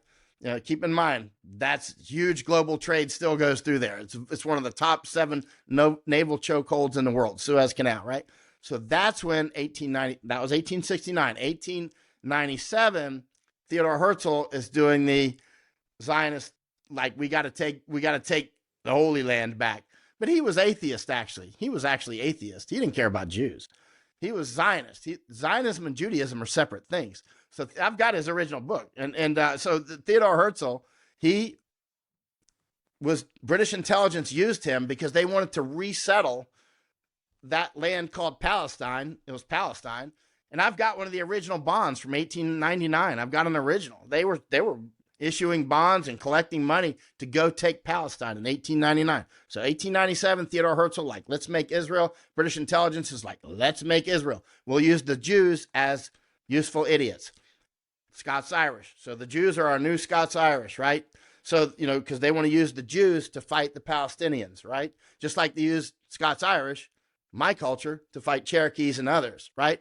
And then eventually, Scots-Irish are like, hey, we can have some of that land if we're part Indian too. Okay, I'm Indian, right? I'll wear the feathers, right? And so suddenly, that was the way it was with Israel. Suddenly, if you go to Israel, this land is your land. You can have it, right? And you can have free land. Just come take it. Take it for us, right? And once you take it, you're going to be on the taxed Indian rolls, by the way. And then they can use that to take Suez Canal eventually, right? There's going to be a war for Suez Canal. It's coming. I don't know when. It could be in 20 years. It could be in 20 months. It could be in 20 minutes. I don't know. But sooner or later, we're going to go for the Suez Canal, right? And this is all part of it. So suddenly you got all these Meliakovskis coming in and like, Netanyahu, I'm Netanyahu. I'm an Indian. I'm a Jew. No, you're not. You're an atheist, right? Or, it's like Theodore Herzl, the father of Zionism, he wanted to make the Jews into Catholics, right? So, I mean, this guy, they play him up like he's this master Jew. He was an atheist that wanted to make the Jews into Catholics, right? That was not about making a homeland for Jews. It was about taking Suez Canal. It was about other things in that area that are very important. It was about the Jews were the new Scots-Irish. Use them to take that land. You can have free land, right? So suddenly everybody's a Jew, right? And they start running off, with no evidence whatsoever, or maybe a little evidence and so here's your land. You have to fight for it. And once you fight for it, you're our boy. And eventually we're going to take Sinai. We're going to make the greater Israel. We're going to take Iran. We're going to own Suez Canal, Bab el-Mandeb, Strait of Hormuz, right? This is big boy war. This is big boy, intergenerational, that spans over centuries. These people don't do 5-year plans. They do century-long plans. They don't plan intergenerational, what are my children going to do with my artwork stuff. They're talking about what's it going to be like in 200 years, right? They do real strategic planning, big boy stuff, right? But they make money along the way. So suddenly you've got a lot of people that are there fighting for the homeland. And in reality, it's about free land. It's like me suddenly being taught when I'm young that I'm part Cherokee. And then I get older and I'm able to research it. Keep in mind, I've got the Dawes rolls. I looked on there. I don't see any of our family. I mean, maybe I'm missing something, but I actually have the original Dawes rolls. It's like, the Cherokee actually track their lineage like Mormons do. You know how Mormons are very meticulous. The Mormons are very good in the ability to track. And the Cherokee are the same. Cherokee, if you want to know lineage, Cherokee, they got. I mean, I was in contact with some of the Cherokee people that do this years ago because I was researching somebody else I was tracking down many years ago, and I needed to see if he was actually on their rolls. Eventually, I just bought the original Dawes rolls. But and he wasn't actually, but he was another guy of Scott-Irish descent who thought he was Cherokee and blah blah blah, and but I don't think that he was. But what I'm getting to is the same with Israel now. So Israel, the Jews of Israel, some are real Jews, some are not. Some are just there for the land, of course, like many Scots-Irish who think they're Cherokee, and so that's how this is done. This demographic warfare, basically plowing the land and replanting it with another culture. This is old war. I have a huge section of my library is nothing but depopulating and repopulating, like the Fabians, right? You can look this up. You just book after book after. We're not talking about little articles. We're talking about how to do it, right? And one of the big things that they do is do a census, because if you're a big player, you want to know the human terrain, right? You want to know, like, who are we dealing with? How are we going to deal with them? You send your anthropologist out, that sort of thing. And that's why the Smithsonian, they did a series of studies on the Indians, which I have all 42 of the books. I mean, you're going to be hard pressed to find those, all 42 of them. But if you can, you should. And if you're an anthropological warrior and you study war at a high level, get your hands on them. If not, go to the library or download them online or something. But you can see what we did to the Native Americans is what is happening all over the world. And it's nothing new. The Romans did it. It's not like we invented it. Keep in mind, the United States itself, we are a product of huge globalism. Globalism is nothing new. Globalism has been around for a long time. Modern globalism, if we're going to argue about a starting point, I would say 1415. I would say when the Portuguese attacked Ceuta, I would just say that's modern globalism, because now we suddenly have better ships and better navigation, and they sailed around the corner and went over and hit Ceuta in Morocco. I went over to Ceuta some years ago with Chuck Holton. Actually, we were on the Morocco side, but so they in 1415 they took Ceuta, right? And they had sent their spies in first, figuring out where all that gold comes from and all that. And so for the next few generations, the original gangster globalists that weren't using camels and coming across like Genghis Khan on horses, right? That actually had ships. It was the Portuguese, right? They were the original global maritime gangsters, you might say, right? So until 1492, when the Spaniards launched that Italian dude, Christopher Columbus, and he comes over, 1492. Of course, none of the maps at that time that I have anyway, and I've got a lot of the old maps, there was no Americas on the map. And I'm not saying that Christopher Columbus discovered America. You'll start a fight with the people like, no, it was so, whatever. The bottom line, it became part of the European consciousness in the 1490s, right? I've actually got one of the Erdapfel globes at the time. I've got it's a couple hundred years old, right? But I like to get original, because a lot of the old maps are even changed, right? They'll change things on the maps. That's why you want to get the oldest you can get, right? That's why I go for the old stuff so much. That's one reason I go for the old stuff so much, because I'm trying to get the purest information I can get from that time, right? And they rewrite stuff constantly. You can get, Bibles that are rewritten and stuff. You know what I mean? It's like, and so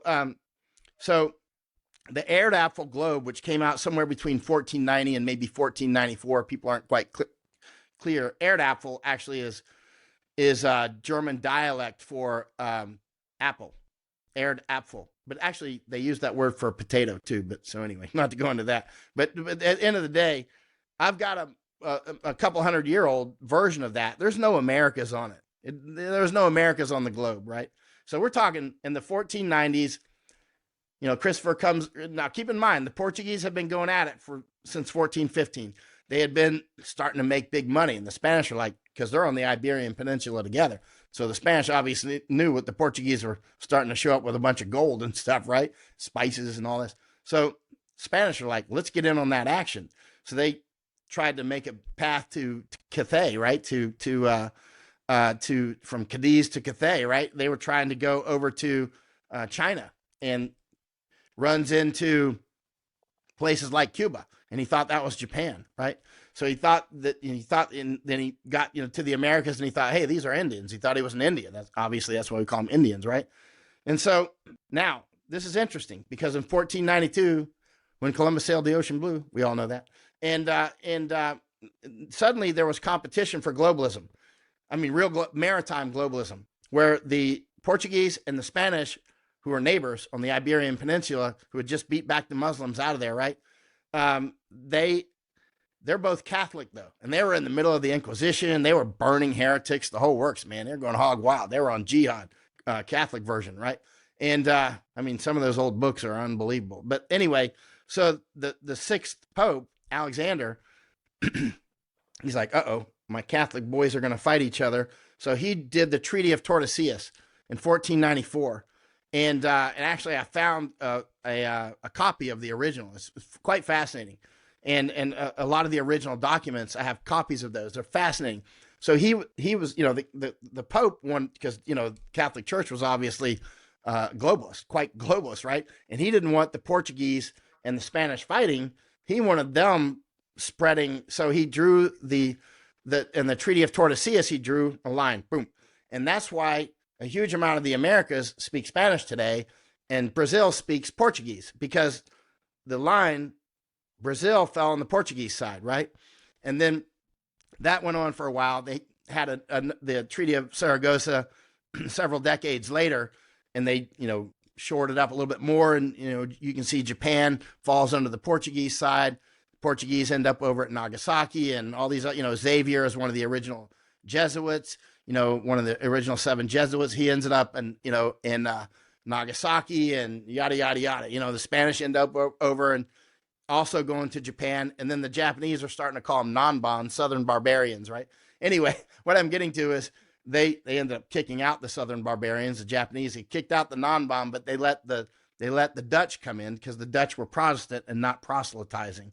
But the Spanish and the Portuguese were like taking prisoners and taking slaves. The Portuguese loved to take slaves, and they were proselytizing Catholicism. And Nagasaki is still a huge Catholic city today for that reason, right? It's huge. We were just in one of the libraries there with a private library with one of the Catholic priests, right? Just a couple months ago, and maybe 6 weeks ago. And so this is something we study intensely. But what I'm getting to is this globalism thing. There's nothing new about it, and it's all about routes and resources. And the Catholic Church was proselytizing in exchange for a Catholic, the papal cover, the papacy. You had, the Spanish and the Portuguese, they had to put Catholic missionaries on their ships so that when they came, they were doing, they were proselytizing, they were building that human architecture while they were also getting spices and gold, and, they love to go for the gold. And it's quite fascinating. So that's when the original stuff started. Then as time goes on, the Spaniards and the Portuguese are getting rich. The other people, like the Germans and the Dutch and the English, and the French, Belgians, they're like, hey, we got to get in on some of this globalist action. These guys are getting rich. Anyway, as time went on, America ended up, it wasn't India. India ended up, Portuguese and Spanish were there, and obviously the English, and they did an Inquisition there. I've got actually one of the original books on the Inquisition in Goa. It's fascinating. And it's in English, actually. And so but the big fight, the biggest globalist fight was in the Americas, specifically where the United States and Canada are today. It really centered there. I mean, there were other huge fights like, Panama and other places, but it really ended up being the Americas. And so we ended up being a fusion of all these, the Dutch, the Germans, the English, Spanish, Portuguese, Belgian, French, of course. And, everybody showed up. Chinese they showed up as well, but they didn't do as well. And so we ended up being the product of all the best fighters, self-selected people, except for the slaves. Self-selected people like my family got on a ship in 1609 and got shipwrecked in Bahamas in 1609 and were stuck there for 10 months, right?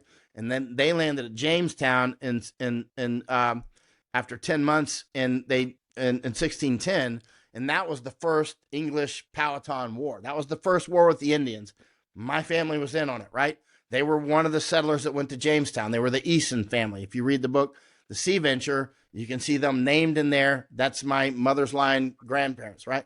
And in fact, one of my relatives was born on Bahamas, and they actually, Bermuda, not Bahamas. They were born on Bermuda, and they named him Bermudus with an S on the end, right? And actually his godmother or his godfather actually married Pocahontas. It's all in the book, right? There was actually an author on that ship that was with the Virginia Company coming over because the author was to do propaganda, with the Indians to say, oh, the Indians are great. The rivers run with gold and, the tobacco, grows high and all that stuff, right? And so anyway, when they got shipwrecked on Bermuda, that author was with them. And that's why we know about it so much, because he wrote it down, right? They had a mutiny and an execution, all kinds of stuff. So anyway, they landed at Jamestown, start the war with the Powhatan Indians, and it goes on and on and on. And so that was the first Anglo-Indian War, was that one, right? That my family was in on, right?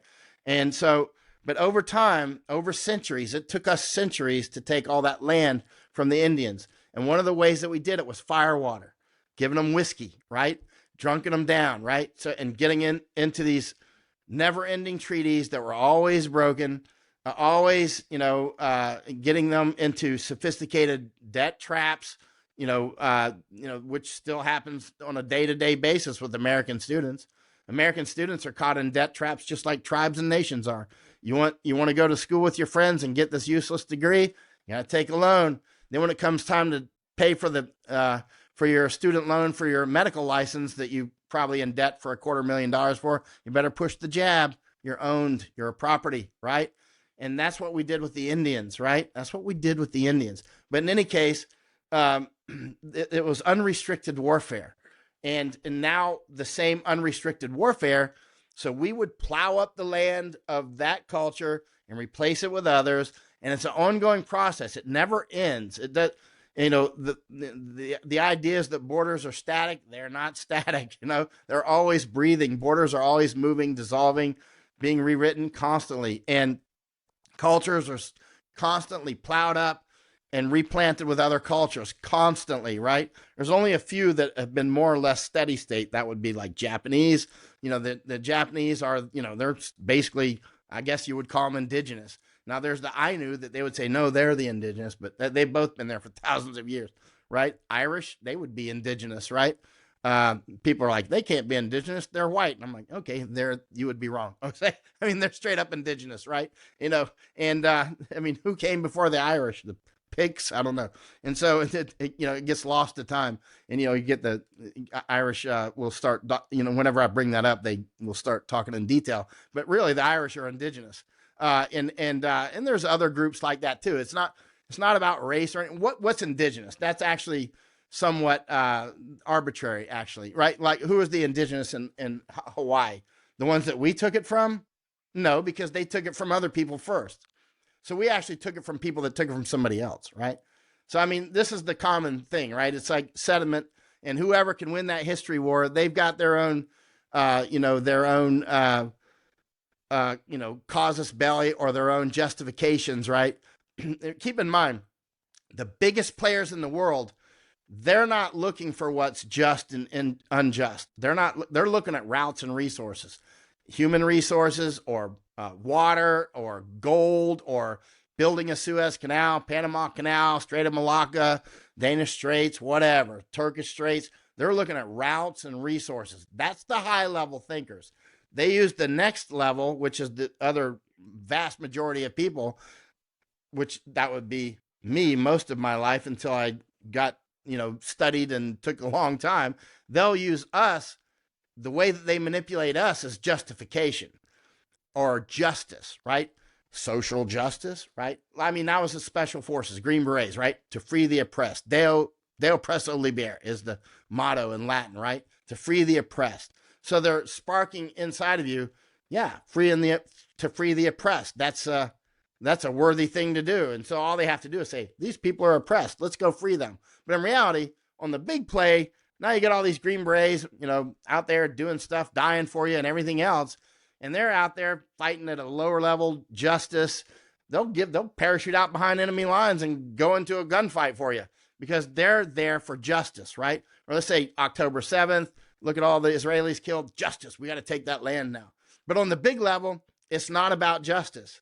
That's what they get the crowds upset to react to. It's about Suez Canal. It's about that energy off Gaza. It's about the Indo-European corridor through from Mumbai over through UAE and Saudi and Jordan, through Israel, through Gaza, through Haifa, right? It's about Ben Gurion Canal.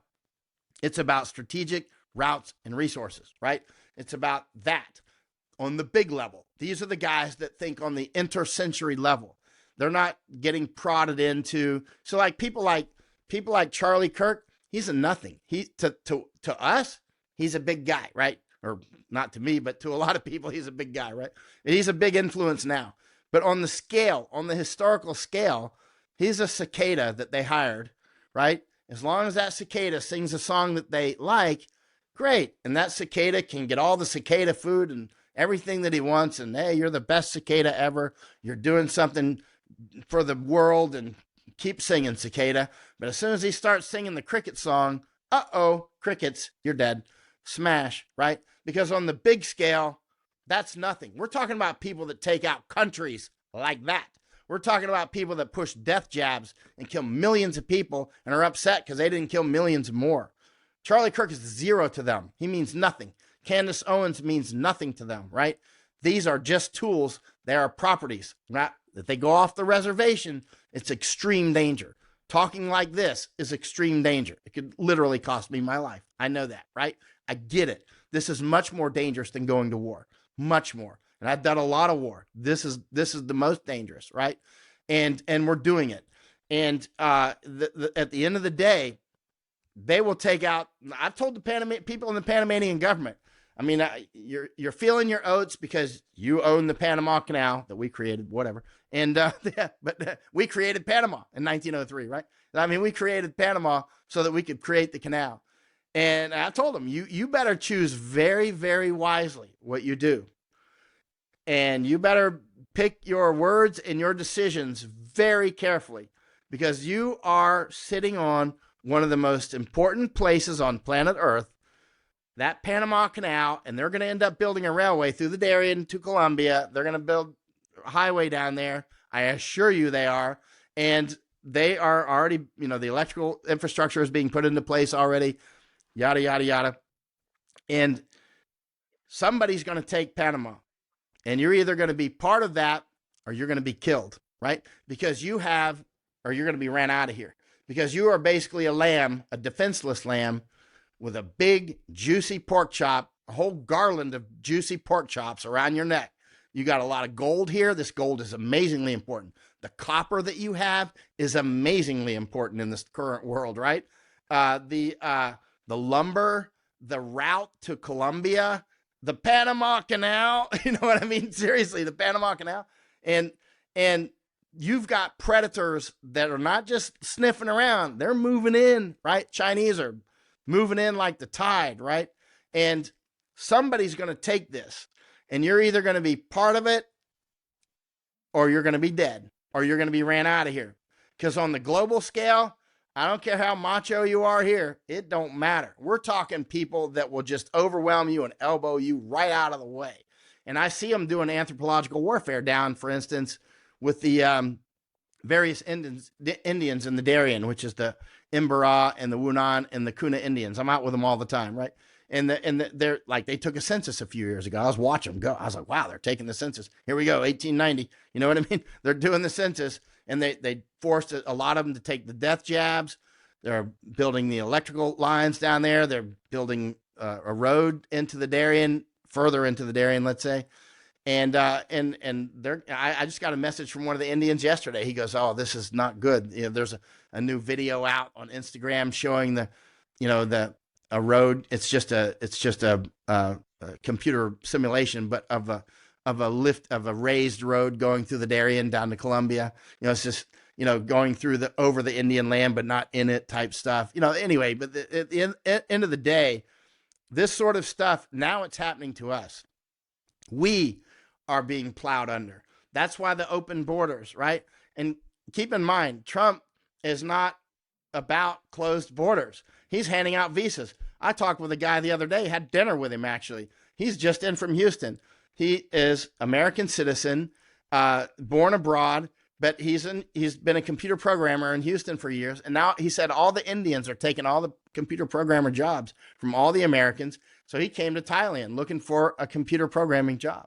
So he lost his job because Indians are taking all the jobs. Trump is openly doing that. He doesn't. It's not hidden. He just announced a bunch of visas for Chinese, and he's replanting. That's what the Zionists are doing. That's the Zionist game plan, and Trump is a Zionist, right? And so a lot of the Gen Z people, or whatever you want to call them, they see through this. They don't want those borders open. They want the Epstein list. They want to get rid of these people that are doing this, that are printing money night and day, right? They don't need money. A lot of people that don't understand what's going on say follow the money. Money is the lower level. Those people print money. They don't need money. They're about routes, resources, power. They're after power. They already have the money. They make the money. They don't need money. They need $1 trillion. They'll go inflate it and make it, right? And that's it. I mean, and your prices go up. It's that simple. It's like the invisible. It's happening as we speak. They're inflating it away as we speak. They just do it at a rate that they try not to burn up the machine until they're ready, right? Or maybe they lose balance and do it happen, sooner than they had expected. They're pushing people into Bitcoin and all these sorts of things. Notice it's the Zionists pushing people into Bitcoin. The same people who pushed the death jabs, Trump, are pushing the Bitcoin. Red flag, right? So, these are the same people pushing open borders. HIAS, Hebrew Immigrant Aid Society, Catholic Charities, Lutheran Services, Red Cross, IOM, obviously, with the United Nations, the International Organization for Migration. I mean, they're big in Japan now. Suddenly, IOM's on the radar in Japan. And in fact, Masako's got an interview today with with a big journalist in Japan about the IOM thing, because suddenly the Japanese, we've been telling them for years now, hey, I mean, I've written 3 books on Chinese information war that are only in Japanese. They're not even in English, right? Because I've been working for years to wake up the Japanese, right? Israel is not our most important ally. Israel is not our ally at all, right? They're not an ally. And our most important ally, arguably, is Japan. If you're going to say that there's a most important, right? It doesn't mean all the Japanese love us or like us or whatever. So obviously some don't. But at the end of the day, they are our most important ally, right? And it's not the English. It's not the British. Britain's dead. Britain has committed suicide, right? It's done. I mean, unless they totally go, and get rid of all the people that have brought in these millions of people. Masako and we went into this giant mosque in London. We actually went inside, right? We were there for quite a while. The women took her off to the women's side and gave her a Quran, which she still has actually. And I went off with the men and that sort of thing. And then we went over to Ireland. We looked at what's going on over there. We went all over Europe numerous times, right? We're looking at what's going on. We understand the pulse. That's why we're able to predict things so well. And people are starting to wonder how have I been so accurate on predicting Trump? It's easy. It's easy to predict Trump. You can see yourself and you can see your opposite. It's easier for you to spot somebody who has a very similar personality and character to you. You can spot them very quickly. You'll kind of feel it. Like, hey, this guy's very similar to me, right? And if I find somebody that's very similar to me, I'm probably going to become friends with them because I think that they would be a solid friend, actually. And then you can spot your opposite. You can spot your opposite very quick. The people that are somewhere in between can be confusing, but your absolute very close to opposite or opposite is easy to spot. Trump is my opposite. So, I mean, that's why, when Newt Gingrich called me up years ago before the first election, he was trying to gin up support for Trump. I'm like, I'm not voting for, don't you have somebody else? I'm not going to vote for a Clinton, obviously. I mean, they're like my opposites, both of them, right? But I'm not going to vote for Trump. I don't trust him. I didn't say he's my opposite or go into that diatribe, but what I'm getting to is, how do I predict Trump? It's easy. I just look and say, what would I do? And then invert it. And it's amazingly predictive. Trump does basically the opposite of what I would do, right? Push the death jab, keep doubling down on it, putting gold all over the White House. You know what I mean? Like if he were born in a different environment in a different neighborhood, he would be wearing gold chains with gold teeth. You know, I mean, that he's just a gangster, right? Whatever Trump, all I have to do is read my mind, invert it, and that's what Trump does. It's highly predictable. I mean, it's like, how many videos and things did I write before Trump is in office this time, saying I'm suspicious that we're going to actually do any mass deportations. Show me the money. I want to see it actually happen. I want to see it physically happen. I've seen too much of this nonsense and the wars I've been in and that sort of thing, where people make these big statements and the cameras go look at this or whatever. But at the end of the day, when you're on the ground, you're like, that's not what's going on. You know what I mean? That's not, or like Governor Abbott down. By the way, my friend, Doc Pete Chambers is running for governor in Texas. He's running against Abbott. Abbott is clear WEF, you know. Doc Chambers, he's been all over the border. I've been all over the border with Doc Chambers. We drove all the way to Florida with each other from Texas talking about all this stuff. We went all over the place in Florida and all over the Texas border. We've been to the border many times, right? And we've been over Colony Ridge together a couple times in the helicopters and, you know, on the ground there north of Houston. I mean, the only reason that Doc Chambers is even running for governor is because Abbott is invading the United States. But meanwhile, he would bring the cameras down to the border and say, see, we're stopping them. They unfold some concertina and we're stopping. And I'm like, 400 meters down the road here, they're coming across. And none of the cameras, I'm like, hey, over there, turn your camera, zoom, here, walk with me. They're cross. No, they're like, nope, no, he's giving. You can't make up this stuff. I mean, it's right there. You got all these National Guard, huge amounts of trucks and stuff. They come for the photo op, and then they all disperse, and the border's just still wide open. And Abbott, Governor Abbott in Texas, he got a lot of money from the developer at Colony Ridge. The developer's name is Trey Harris. Colony Ridge is a city made from scratch in a wetlands, no less, for 200,000 invaders, right? And Governor Abbott gets money from that. He's taken donations for it. I think, was it 1.3 or 1.4 million? And anyway, so I mean, that's the sort of stuff we're dealing with. And Abbott is a WEF guy, World Economic Forum. It's the same thing. They're destroying our country and they're replanting it with other people, right? This is a big, the death jabs are part of that. And what I'm getting to is, at the end of the day, Zionists are fighting other oligarchical systems. The Zionists are one oligarchical system, and they fight each other. So you can get confused. You can say, well, wait a minute, the Zionists are doing this and the Zionists are doing that. There's different groups within the Zionists. Just like Chinese are not, you know, all the same. There's Chinese that fight each other like crazy, right? There's Catholics that fight each other like crazy. There are, Protestants that fight each other like crazy. And, there's been significant wars between Protestants and Catholics, right?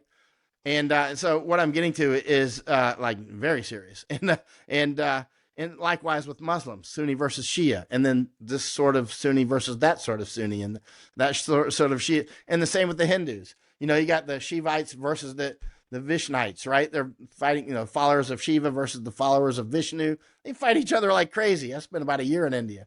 And so it's like this, it's the same.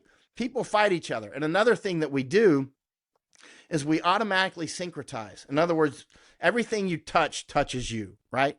If you spend too much time with evil, some of it will come into you, right? And if you're a good guy, some of your good will go into them.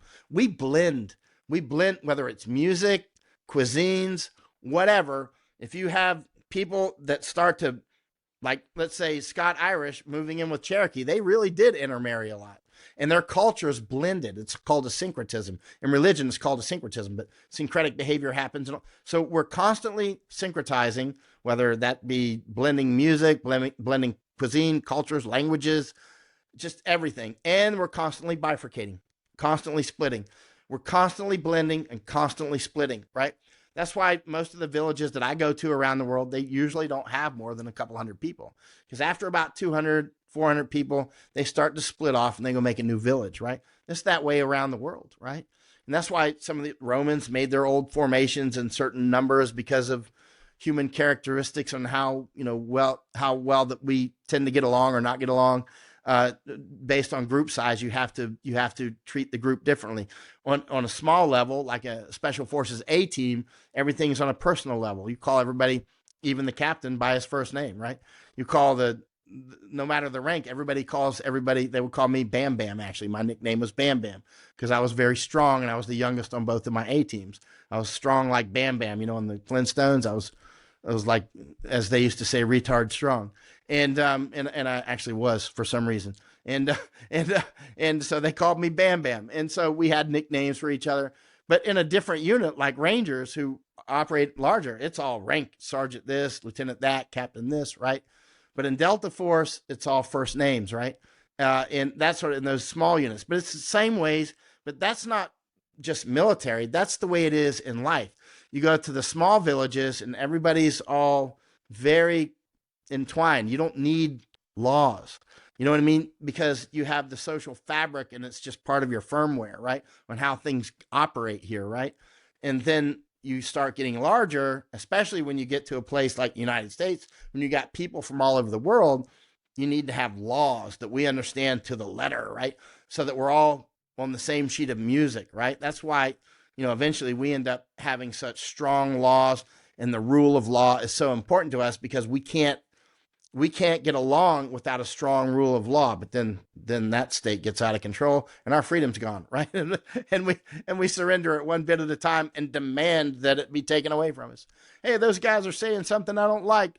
Kill freedom of speech, right? Like the Zionists are all about throwing out the First Amendment and the Second Amendment, right? That's as anti-American as it gets. But anyway, at the end of the day, I'm starting to ramble. But when it comes to Charlie Kirk, my estimate is obviously was killed by Zionists. I mean, it wasn't Chinese. He was just over in Japan and Korea. They could have killed him there. You can kill him. Chinese wouldn't do it publicly like that. They might do it publicly back there, but they wouldn't do it publicly in the news. That's not how they roll. That's how they rolled in the Mao days. They don't roll like that now. They're more sophisticated, right? They'll do it on a local level, but it's not. They like to do things with what they say in Thailand, a hidden hand, right?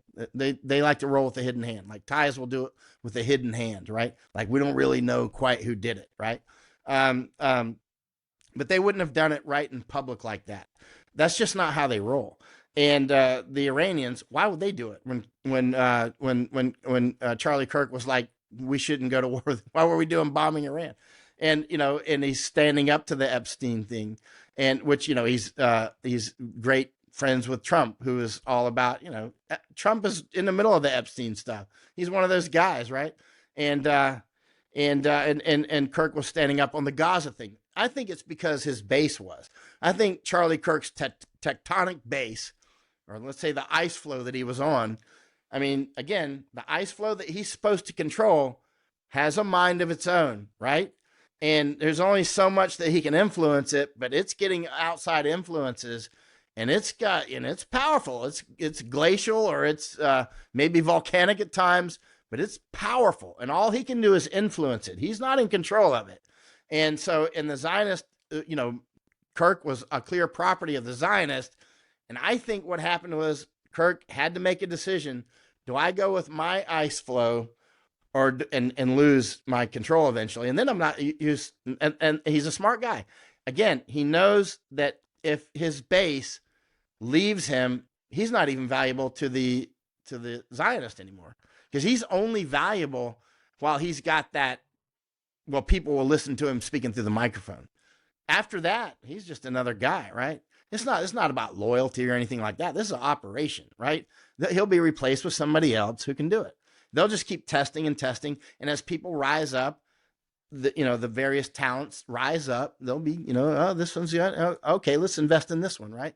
And the next thing you got your next Charlie Kirk. It wouldn't take long. Right now, they're going to be, obviously, to take his microphone, right? Because he's got a brand name, so they're going to try to keep that brand name is worth a lot, right? So they'll martyr, they'll use the martyrology, and he'll be a martyr. Now they can say whatever they would say that he would say. Well, Charlie Kirk would have said blah blah blah blah blah. So it's like it's like a séance almost, right? And it's Game of Thrones. And it's interesting too, because you see that royal families around the world are being attacked as well, right? I mean, a lot of the royal families took the death jab. And it's like, here, if any royals that are watching this, if you took the death jab in the wild, then you may have already been assassinated. You just didn't get the message yet. But certainly it was an attempt on your life. At a minimum, it was an attempt on your life. At a minimum. If nobody warned you specifically, like flew over to your country and said, hey, let's go and have tea, and don't take it. Whatever you do, don't take it. You know what I mean? If they didn't warn you, I mean, face to face, then they tried to kill you, or in some cases, they're already dead, right? And that's something to keep in mind as this goes forward, because the more wealth that you have, the more power that you have, the more influence that you have, the bigger target you are. Wealth will only, there's a lot of very wealthy Americans, billionaires and that sort of thing, that in reality, their strength, their insulation against madness depends on the United States being strong. It depends more or less on the rule of law. It depends on that. As soon as the rule of law is gone, it's Planet of the Apes, right? You don't have suddenly all that gold that could defend you, and the courtrooms that no longer work in the ways that were benefited you in the past. You're like Panama. You're a sheep with a bunch of gold necklaces around, gold hanging around your neck, and and especially those who have been ostentatious about it. Guess what? If you can't defend it, it'll be taken from you. Period. And so you got to think that through. The very wealthy people out there, and especially those, there are some people that are very wealthy and nobody knows it, but the ones who are very wealthy and people know about it, you're one of the most important things that you can do right now is invest in 24 karat information, because good information, accurate information is vital to your survival, right? It's vital to the survival of your wealth. It's vital to the survival of your family and everything. I mean, because people are coming for it. I mean, there's no question about it. This is a Planet of the Apes, right? Especially if you're a very rich person and you took the death jab, they're trying to get your money. They're trying to get your property. They're trying to get everything about you, right? And it's already happened to a lot of people. Look at so many wealthy people are already dead, right? And they took the jabs and they're gone. And so their stuff goes into the system and has vanished and dissolved, and they've been forgotten already, right? And so what I'm getting to is this is an ongoing globalist process. It didn't just start. It didn't start during our lifetimes. It started long before America was born, right? And America is a product of this and then became part of it. America became the boy that became the puppet that got a life, right? At first we were a bunch of colonies, and and there was there was the English colonies and whatnot, and the French and all this, and then we got a life of our own, and we became the United States. We had Revolutionary War and the War of 1812, and we had Indian Wars before that. Before the Revolution. I mean, there were so many wars. The United States is the only time that we're not at war is when we're stopping to reload or fill up the canteens, right? I mean, our whole history back to the 1600s, or even the 1500s, certainly even the 1500s. We weren't Americans back then, but they were, Spaniards and whatnot. But has been one of war, right? We are products of war, and our whole country manifest destiny, and then kept right on going to Hawaii and right on over to Philippines and everything else. And I'm in Thailand now, and Japan, the whole works, right? And so it's just the same thing is going on. It hasn't ended. The names change, and but if you read enough history, and you're not going to catch up in 6 months, it's going to take a lot of time. And over time, though, you start to get a feel for what's going. You start to get a feel for the battlefield. You start to get a feel of who's doing what to whom. Not maybe the specific names, but the sort of, like, I don't know the names of every raindrop that comes down from the sky, or I don't name lightning strikes. You know what I mean? It's like, but generally the way that the floods come, a bunch of rain hits that mountain up there, and then we got a flash flood here in an hour, right? You know what I mean? That sort of stuff. And it's the same thing. It's the same sort of rules. The more that you study these sorts of things, the more you start to be able to predict it. That's how we were able to predict Nord Stream getting cut. That's how we were able to predict Groningen gas field getting cut, and able to predict that Darien Gap would become a major invasion route, and that Netherlands will end up going bye-bye. Ireland, we were there years ago warning about it.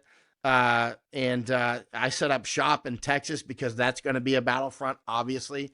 I wrote those 3 books on Chinese information war in Japan more than 10 years ago, right? Warning about that. I was all over China. I spent more than 20 years in Asia now, right? And so I've been all over Europe, Asia, Middle East, right? Getting a feel for this. It took years. It took years of going there, reading a lot of books, going with the right people. Like yesterday I had tea with the former prime minister friend of mine here, right? This is, with the right people, whether it's taxi drivers or prime ministers or doctors or farmers or whatever, out there on the ground, right? And when you really start to learn, actually, believe it or not, remember when you're a kid and the teachers say, when you really start to learn is when you start to teach? Have you ever heard that? Our teachers used to say that a lot. And at first I was like, that's crazy. You already know everything. Every question I have ever asked, you can talk like for 10 minutes about the answer. And, I think it's right, because I look up my encyclopedia at home, and so I would fact check my teachers back before I even knew that term. And, but so once you go there, you do things like, I went off to special forces. I became a war correspondent. I was in business and started businesses. I did a lot of things, right? And so I did things, walk around the Himalaya for a year, that sort of stuff, right? And you study a lot, read a lot. And finally, though, when you start to teach, that's when you really start to learn, because that's when everybody finds the holes in your knowledge. And so they can, as soon as you start to teach, that's when you really, those old teachers were right. You start to teach, people show you where the holes are in your knowledge, and then you start to go, I'm going to have to spend like 6 months, figuring out what the heck they're talking about, and you do. And eventually, then you get to the point where you're able to predict things with a high level, a much better predictive hit to miss ratio than the experts, right? Because you actually become something of an expert. But one of the things that's important, though, is I never just take random. If somebody says, well, what do you think about, the stock market next week? I'm like, I don't know. I have no idea. You know what I mean? I have no idea in the world. I'm only going to predict things that kind of come up from me, like, like Nord Stream. I did a lot of study, and I'm like, if I were them, I would hit Nord Stream, right? And so I was publishing that. If I were them, I would take out Groningen gas field. And I was publishing that. If I were them, screwworms would get back in the United States. And I was publishing that years in advance, right? That screwworms would make it back. And now screwworms are headline news, right? And when I was first talking about screwworms years ago, people are like, what in the world are you talking about? And I'm like, maybe I'm wrong, but I think you're going to end up seeing screwworms, and I think they're going to be a headline story and whatever. And so I said it over and over and over. And now suddenly we got a screwworm problem, right? And MDR-TB, multi-drug resistant tuberculosis, again, warning about it many, many times. And another thing that eventually I think we're going to see is epidemic typhus and murine typhus in the United States in a bigger way than we've seen it in a long time, right? And so how am I able to predict these things? It's just study a lot, going places, looking at the enemy, sussing out how they move, right? It's like watching fight videos, and like, for instance, with the Charlie Kirk thing, evidence, the stage was a staged, whatever it happened. They tore down the stage immediately. They did the same with Trump on that thing, right?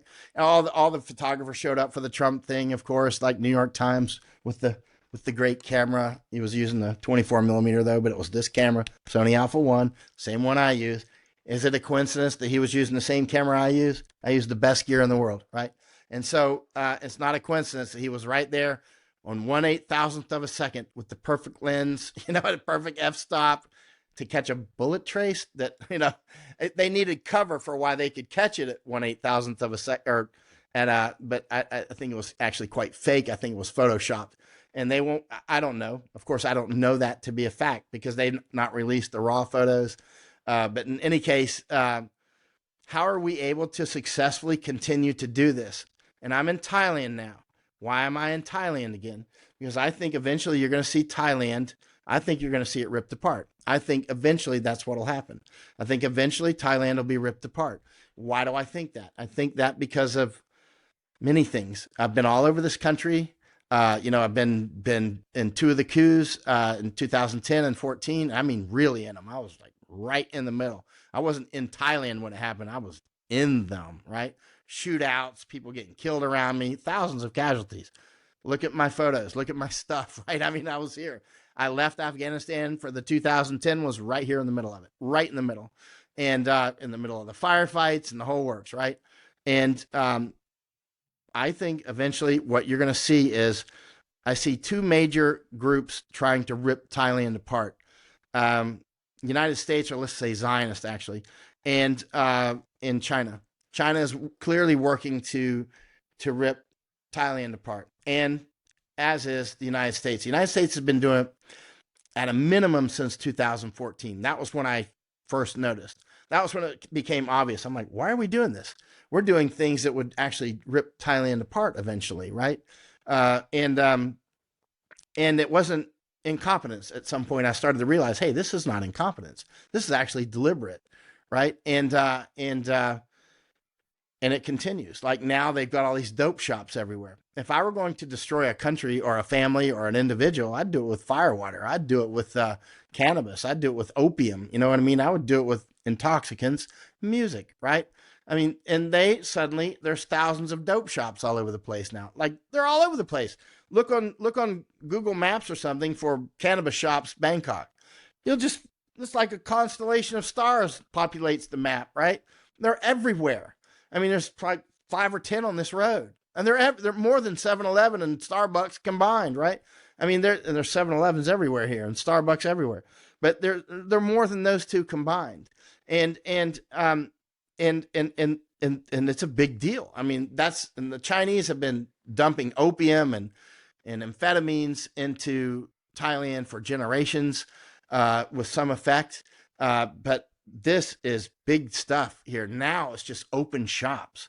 Instead of war against the opium and war against the amphetamines, they're actually embracing it. They're doing the same in Argentina. We went down there and we went to a cannabis expo in Buenos Aires. Same thing, opening cannabis shops. They're destroying that place. And eventually they will. Look what they did to Netherlands. In Netherlands, Netherlands, oh, we're free. They always sell it under freedom. Dope heads are always like, it's my freedom. What are you doing? I don't see you attacking alcohol. It's like, yeah, you do. Or you're not paying attention because you're on dope, right? It's the same thing. That's how we took that's our biggest weapon against the Indians. It was not smallpox blankets, which is actually something in dispute whether that even happened. But anyway, or rifles. It was firewater. I mean, we whiskeyed them up, right? And we tricked them, signing all sorts of things, and we had more babies than they had. We kept coming over on ships. We elbowed them out. We wore them out. We did atrocity porn.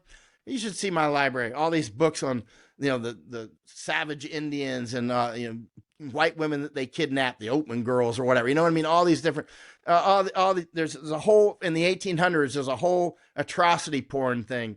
Whenever you see atrocity porn being done against people, like it's being done against the Japanese now by the Chinese, whenever you see that atrocity porn, you know they're ginning up for war. I've never seen a war that doesn't radiate in advance. There was a huge amount of atrocity porn against the Indians, against the Native Americans, right?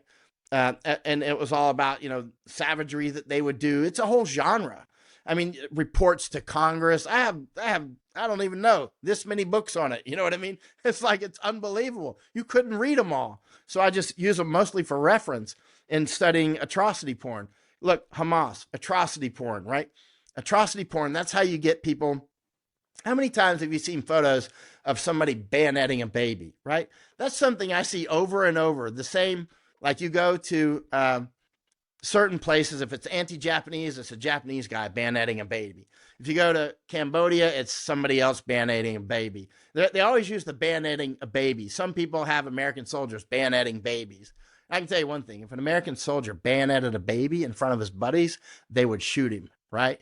It'd be like that'd be the last baby ye shall. I guarantee if an American soldier bayoneted a baby in front of his buddies, they would kill him on the spot. Right? And I think the Japanese would have done that as well. That's not the Japanese way of doing things, right? And but that you'll see the always it's the bayoneting babies, killing babies, smashing babies against the trees, that sort of thing. The atrocity porn, killing all the babies in the hospital, that sort of thing. The atrocity porn. Anytime it just looks over the top, there's an information war going on, right? And that is as casus belli to get the people that will fight on the justice level, which is most people. Most people, if they're going to fight, it'll be about justice. It's not going to be about somebody wants the Suez Canal. Most people. The average guy is not going to leave his farm in Kansas to come fight for so that Roosevelt can do business with China, and Japan's in the way of that, right? He's not. They're going to be like, well, why would I fight for a Roosevelt family? They're really rich, and I got a corn farm in Kansas. I mean, I like being with my family every day and my dog and going to church on Sunday and stuff. I got a good life. You think I want to go fight Japanese? It's like, but Pearl Harbor, boom, atrocity porn, right? And we, the United States, had planned to do war with Japan at least since the 1800s openly. And then War Plan Orange, if you read the book, War Plan Orange, which was intergenerational plan for the United States to conduct war on Japan. Now, somebody will say, United States has a plan to do war with everybody. I totally get it. But there are some that are more than a plan. This was a plan in action. There are some that are like contingency plans, if something happens, we need a contingency plan that we go to war with so-and-so. And then there are others that are action plans, right? In the war with Japan, like when Commodore Perry came to Japan in 1853, and by the way, one of the ships he came on was the Powhatan. Remember the Powhatan Indians? The first Anglo-Indian War was the English versus the Powhatans. That was my family fighting the Powhatans, right? Straight up at Jamestown. Powhatan was a group of Indian. It's a kind of a catch-all, but anyway. But one of the ships that he came over with was actually the Powhatan. You can't make up this stuff. So so Commodore Perry came over to Japan in 1853, and then he came back in 1850. The problem with Japan was the globalists. They were able to take a lot of places easily because they were able to divide and conquer, like American Indians. You could get the Sioux and the Creek and the Blackfoot and all these different people fighting each other, right? And the Comanches and all this long list of names that nobody can even remember. So you would have to be an anthropologist with a very good name to remember all the names of the tribes and the languages that they spoke. So it was easy to divide them and conquer them, right? And fire water them up, whatever, right? French and Indian War, one of the most important wars in American history, maybe in global history that nobody seems to pay much attention. And so, it was easy for the globalists to go around and template this, like get Indians to fight each other, the English could take over India, that sort of stuff, right? But not Japan. Japan was, and not Ireland. The Indians, say the English could go over to India and make a colony there and make part of their, the jewel of their empire was India. They didn't quite take the Republic of Ireland, right? Which is right next door. You know what I mean? You can sneeze and hit Ireland, but they never took it. The Irish or indigenous people, right? They have their own, they're like, we're Irish, we're not English. Now, some of them split off, the Protestant Catholic line type stuff, right? But and then there were, infiltrators. They were doing the normal thing. Scots Irish, the whole thing, my culture. But they were able to divide and conquer, but nobody could quite do that to the Japanese either, because the Japanese had a sense of self and they were not going to be punked down. You know what I mean? They're like, nope. You know what I mean? They're like, the non-bond, the Portuguese came over and started taking slaves. They were already doing an inquisition in Goa, India. They were burning people in India. The Japanese knew that. I mean, the information flows through ports, right? Naval intelligence, information flows with the rice and the gold and the spices, and information flows with the gold. It flows with the spices, right? port to port to port, right? Everybody knew that the non-bond, the Southern barbarians, the Spanish and the Portuguese, they were doing an inquisition. They were burning people, indigenous people in different countries. They're burning their own people back in Lisbon, right? I mean, or back in Spain as well, right? So I mean, the Japanese didn't want them here, right? So that they were always a tough nut to crack.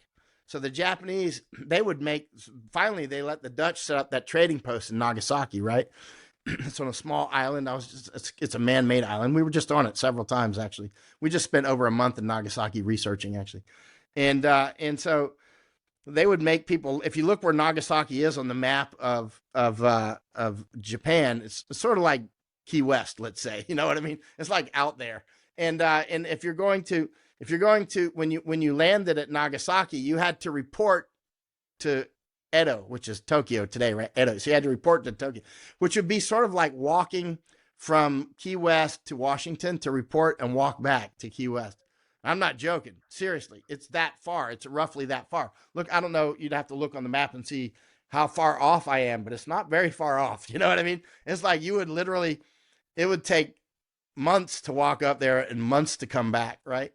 And that was how they kept you separate. They didn't let gunships come into Tokyo Bay, and pull their, ships up along and start blasting away. If you came up there with ships, they were going to meet you at sea, and there was going to be a sea battle, right? And so that's the way they kept you out of Japan. They kept you separate. They could do trade because Japanese, they wanted also the intelligence of what's going on in the world, and they did want to trade, but they didn't want those foreign influences, right? They didn't want that. They wanted to be Japanese, and so they and also the non-bond, then they came in here and they killed Japanese that didn't convert in the old days, and the Japanese responded by killing some of them, right? It wasn't a joke. They're not going to be punked out, right? And so this was but Japan is a rich country. It's got really pure gold. It's got all kinds of things, right? And it's a location. It's a very important location. And so over time, nobody could open up Japan. They traded with Japan, but nobody could open it up. And the United States, and a lot of people tried. The United States finally came, Commodore Perry, 1853, on a big mission. I've got his original reports to Congress. They're fascinating. It's like, big, it's 4 volumes. Actually, you'll often see it if you're trying to get a copy of it. They talk about 3 volumes, but there's a 4th volume that's the maps, which I have, right? It's like star maps and like super detail. Anytime somebody's coming over to map you out, you better be like, beware, buddy. And so Commodore Perry comes over, and interestingly, he talks about he got all the books that he could find that were in Dutch and Portuguese and Spanish. He got them all translated to English, and he read them and he studied up quite a lot. Ends up over in Japan, and at first the Japanese like, no, go away, right? And he's like, I'll huff and I'll puff. So he said, I'll be back. So he comes back about a year later with the black ships. They called them the black ships because they were they were a hybrid between sail and coal. And the coal burning, they had the paddle wheels, and they would give off a lot of black smoke. That's why they're always looking for coal that gives off the least amount of smoke possible. But they showed up with the black ships. All the Japanese, even today, know what the black ships are. So he comes back with the black ships, and he has a list in I think the first book on the series. It was the report to Congress in 1856, which I have the originals, right? And because people change stuff, that's why you want to get the oldest possible. And he talks about like the gifts that he brought since he had studied the Japanese firmware as well as he could.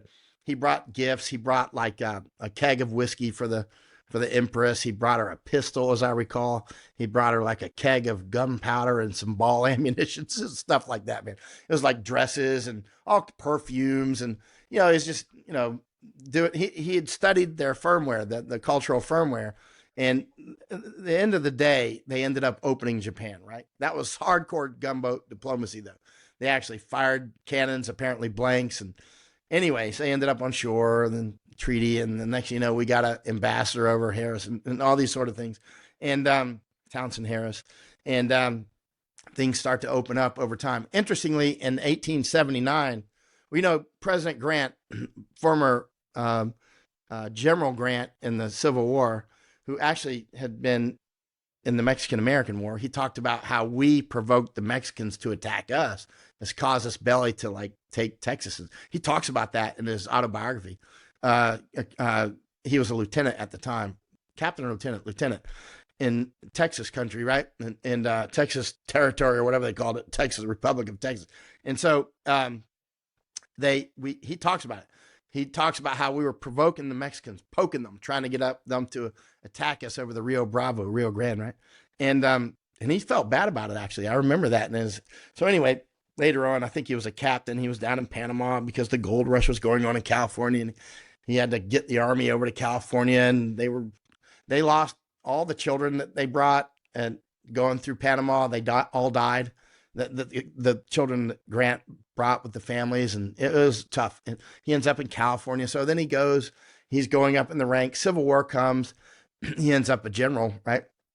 Very effective general, very famous general. And then he becomes president, right? So President Grant, then the Ku Klux Klan's running wild. So he sent the army after them and crashed them down in South Carolina and whatnot. So he did 2 tours as president. And then he's like, no moss, I'm out of here. So he starts to do a world tour. So Grant, now ex-president, ex-general, ex-president, he starts to do a world tour. And he goes off to Europe, and he's off in Scotland and England, and he was off in Paris and Switzerland and all different places, right? I've got a map of his journey. It's quite interesting. And the only place where he got a protest was Ireland. And he was actually talking about communists in about 1878. He was warning about communists, and he was using that word too. He was talking about how bad the communists are, and because they had the Paris Commune and all that stuff. Communism was already well born for several decades at that point, and so the name communism was spreading around the world, and people were starting to see what kind of trouble they were. And he warned about them very specifically. And he's like, how dangerous they are. So anyway, he ends up going off to places like he went in Israel. He was there in that area, Palestine. He was in Egypt, and he didn't like any of the. He didn't like Europe. He didn't like the Middle East. He called the Arabs. He said they're basically the lowest race of man. Basically, that's almost verbatim. It's pretty close. Anyway, you could see what he said. You could look it up. I've got all of his letters. They're in a series of books that's about 32 books. So he talks about coming to Siam, where I'm at now. That's in book 29, and then volume 29. And he talks about the only 2 countries he seemed to like on his whole world tour were here. He liked Siam. Everybody likes Thailand for some reason. Well, back then it was called Siam, and I do too. It's my 2 favorite countries in Europe and in the world outside of the United States are Thailand and Japan. I mean, it's like, and that was the same with President Grant. So he ends up over in Japan, Nagasaki and other places where he planted a tree. I was just at a tree that he planted in Tokyo, I don't know, a month and a half ago. Him and his wife. So he loved Japan. So he's talking effusively about Japan, ex-President Grant. So he extended his time in Japan. He was in Nagasaki, he was in Tokyo, and his letters to the Emperor of Japan are in there. They're very fascinating letters.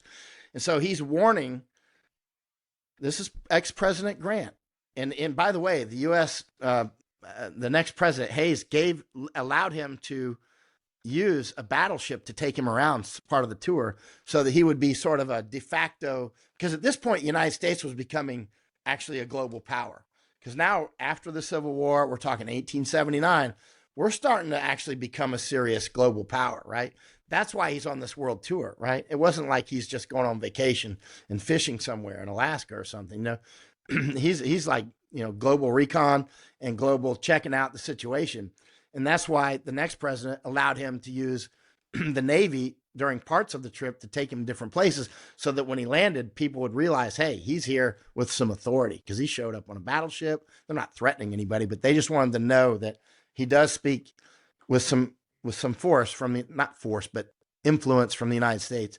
So he's in Japan, and ex-President Grant is warning the Japanese emperor. He said, foreign influencers, foreign powers will come to China, and they will come to Japan, and they will provoke you two to fight each other, and they will loan you money. He's saying this in his letters. The way President Grant wrote, he wrote like a nice, good soldier would write. Crystal clear, not ambiguous words. Foreign influencers will come here and they will provoke China and Japan to fight over Luchu, which is Ryukyu, which is Okinawa, which is where I flew from to get here. I flew from Okinawa. The old name was Luchu, right? So he's talking about Luchu. He's like, Luchu is strategic. I know that there's a problem between China and Japan on Luchu, and he even offered his services to help them negotiate this so that they don't fight.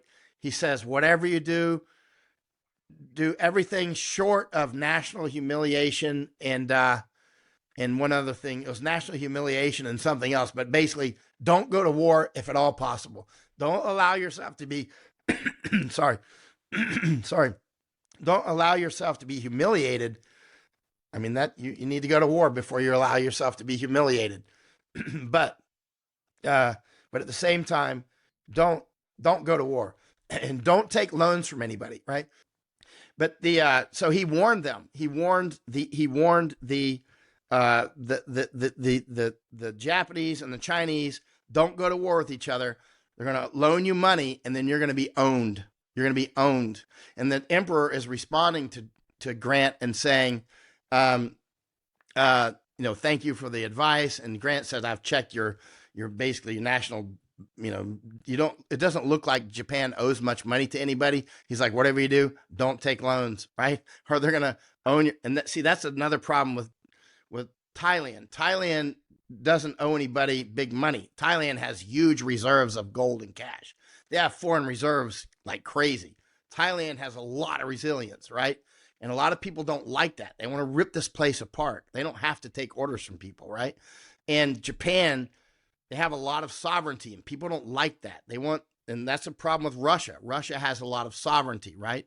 They don't want people telling them what to do, right? Russia's got gas, they've got energy, they've got a lot of stuff, right? They've got strategic, important land, right? Likewise with Japan, likewise with Thailand. That's why they're on the menu for destruction. Anyway, the United States wanted to destroy Japan and was mapping out Japan in detail. And then finally, War Plan Orange starts getting kicked off, roughly the 1890s. But you can find a book that talks about when I think they talk about, it may have started more officially in maybe 1903-ish, if my memory is accurate. But War Plan Orange was a plan. This wasn't a contingency plan. There's a difference between a contingency plan and an actual war plan. So the United States were doing fleet exercises for years to take Japan. And then when it came time, because Japan wanted its sovereignty. And finally, obviously Japan was becoming more and more strong because Japan realized that in order to survive, they had to also become colonialist. They had to actually grow themselves. Otherwise, somebody could take Korea and they could use Korea to invade Japan, right? So they actually ended up annexing Korea. Japan did, 1910, right? And they Manchuria, all these different things. They had to. If they didn't, they were going to be knocked out here. Japan knew that, right? And so they grew and they were doing it well. I mean, they made, when it came time for the aircraft carrier age, Japan made their own aircraft and their own aircraft and their own aircraft and their own aircraft carriers. How many countries today can make an aircraft and an aircraft carrier? We're talking like more than 100 years ago. I mean, these are Japanese, man. These are serious people, right? And they scared a lot. And when it comes to the Russo-Japanese War, the Japanese whipped the Russians. And remember, the Japanese were pagans, right? They rejected the Catholics and the missionaries mostly. It's like fewer than 1% were Christian. And that's true today as well, right? And so it really scared a lot of people. They're like, wait a minute, those little small Japanese pagans just beat the big Russian Christians. And it scared a lot of people, right? Roosevelt, the first Roosevelt, Teddy, he liked the Japanese. He loved them. You can see some of his old letters to his son and whatnot. He's like, the Japanese, he used to keep a Japanese around the White House that he used to fight with, like Cato, because because Roosevelt, he was a stud, man. He liked to fight, and they would do martial arts together and stuff. It's like he's a different kind of president. That was the first Roosevelt. The second Roosevelt was the one that wanted to take Japan. The first Roosevelt was the one that wanted to see a stronger Japan, right? He was the one that helped negotiate the treaty between the Russians and the Japanese to end that war. But the Japanese whipped the Russians fair and square. In fact, they did a Pearl Harbor style attack on them at Port Arthur. And it's funny, you look at the headlines of the papers back then, and the and people are like the English were like, wow, that was the most amazing. This is going to go down in the annals of naval warfare as one of the finest sneak attacks in naval history, something like that, right? But then when it came to Pearl Harbor, which was a clear staked goat attack, we're like, oh, they're evil. You know what I mean? They've done this evil thing. But when they did it to the Russian, we were like, bully, you whipped the Russians. And then people were like, wait a minute. The pagan little Japanese people, who were very small back then, they were much smaller than they are now, right? That scared people. They're like, who are these people that fight more effectively than ants and bees combined? You know what I mean? These people are smart. They have a sense of self and self-determination. And we can't crack that nut. They're not like Indians we can just run off and put on a reservation, And so War Plan Orange, it was the plan to crack Japan. And it's been a long intergenerational plan. A lot of effort's been like, for instance, burning or at least destroying about 7,000 books, putting them off limits to the Japanese after World War II, right? Our GHQ, the General Headquarters made a list, and they were collecting all the books around Japan, destroying them. Actually, Masako's been translating one recently so that I can read it. It was written in 1940 or 41 by a Japanese military officer, and he's talking about the characteristics of the Russians and the Americans and the Chinese and the Japanese, right? So the big characteristics of the Americans is we'll do anything for dollars, right? The big characteristics of the Russians, he's like, they're basically savages. He didn't view us as savages like they viewed the Portuguese and the Spanish and the Russians, but we'll do anything for money. And then the Chinese, he's like, the Chinese have the most sophisticated way of fighting. They just become you. Even if you invade them and take over some of their land, they're fine with it because they'll intermarry with the invaders, and eventually they know they'll get that land back. So they're cool. They're strategically patient. They know they'll intermarry into it. They'll fight unrestricted, brother. They will marry into the invaders, right? And hoping that the invaders will actually help them build up infrastructure, and then eventually they'll get it back. And he said, but the Japanese characteristic is Japanese won't give up one tiny piece of land. We will fight, like crazy for one tiny piece of land. Whereas Chinese will let you take it. They'll become you, and they'll slowly take it back. And Chinese have told me that, right? And others have told me that, right? One Chinese officer told me that, PLA officer. He said a lot of people think we're going to come in and invade, basically hot guns into Taiwan. He said, no, why would we do that? That's not our way. It's expensive to do it that way. And we would destroy all this infrastructure. We would just become Taiwan. They already have thousands of their companies in China. Why would we destroy this when we're just going to take it? We're just slowly going to. A Honduran general told Masako and me that too a couple of years ago when we were having dinner with him down in Honduras. He was from a Chinese descent, and he said, he'd been invited to China and that sort of thing because I think his grandfather came to Honduras in 1923, or father or whatever, and they had parades for him and that sort of thing. And he said the exact same thing. He said the Chinese. He said Americans think that the Chinese are going to attack everybody. And that's not what they're going to do. They will just slowly take Central America and Mexico. They'll slowly take America. They will become you. That's exactly what that Chinese officer told me. And that's exactly what that Japanese officer wrote in his book in 1940-41ish. And the name of that book is, I think it's Race War, actually. And not the Race War by the other author. I've got that book, but I haven't read it all. What's the name of the author? It's a totally separate book. But you've probably never seen this Japanese book because it wasn't I mean, it's not translated to English, so Masako is translating it now, so I can read it bit by bit as we go through. But but so the Japanese officer said it back then, like in World War II era. Chinese officer told me face to face. Honduran general told Masako and me face to face in Honduras. Same thing. They're not going to attack. They'll just become you. And that's what I see happening. Like in Panama, the Chinese just become Panama. They're just moving in, getting in positions of power, just like the Zionists do, getting positions of power, or actually Jews. There's different forms of globalism. Catholics will come in, crusade, guns a-blazing, that sort of thing. Protestants do it in a different way. Hindus do it in a different way. Muslims will do it with jihad. Jews come in and they sort of take over the there's different ways that it's done, but it's done in different, it's the same end game. Everybody wants to rule the world, right? Everybody wants to rule the world, but they have different mechanisms on how they do it, right? And so like one of them is let's capture the airfield. And the other is like, let's just capture the pilots. It's like, like the idea of why should we buy the New York Times when we can buy the editor, right?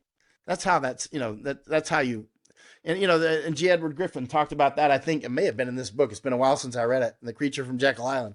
I think he talked about that in here on the New York Times specifically. That's why it popped in my mind. He called me last week. But G. Edward Griffin, that guy's brilliant, man. He's like, if you haven't read The Creature from Jekyll Island, I think you have. But this is a book everybody needs to read. I left it in Thailand. That's why I found it the other day in my books here. But the economic way to do this is you don't buy all the land in Hollywood. You enable the producers. You know what I mean? You become the producers. You make the musicians. Using bands that are Milli Vanilli type stuff. Remember Milli Vanilli? Super famous band. There was a super famous band called Milli Vanilli, and there were these two sort of hybrid black-white guys with the, super handsome, sexy dudes and all this stuff. They're on the Rorschach. They could be black or they could be white, depending on how you see them, because they're hybrid, right? They're perfect. They made a lot of the most famous songs. Milli Vanilli, right? Very, very. You've heard their song, "Girl, You Know It's True." All this stuff. You've heard a lot of their music. Anyway, you've heard a lot of the songs, but eventually, but they were a totally fake band. They were like the Monkees, right? And the band the Monkees, which was a fake band. They had a series show and all this, and people would be like, "They're not even a real band, the Monkees," but they were quite, they had their own series, but the TV series, but the Milli Vanilli. So there's these hybrid guys, and they're super famous, and then they're doing a concert, and the record gets stuck. They were lip syncing.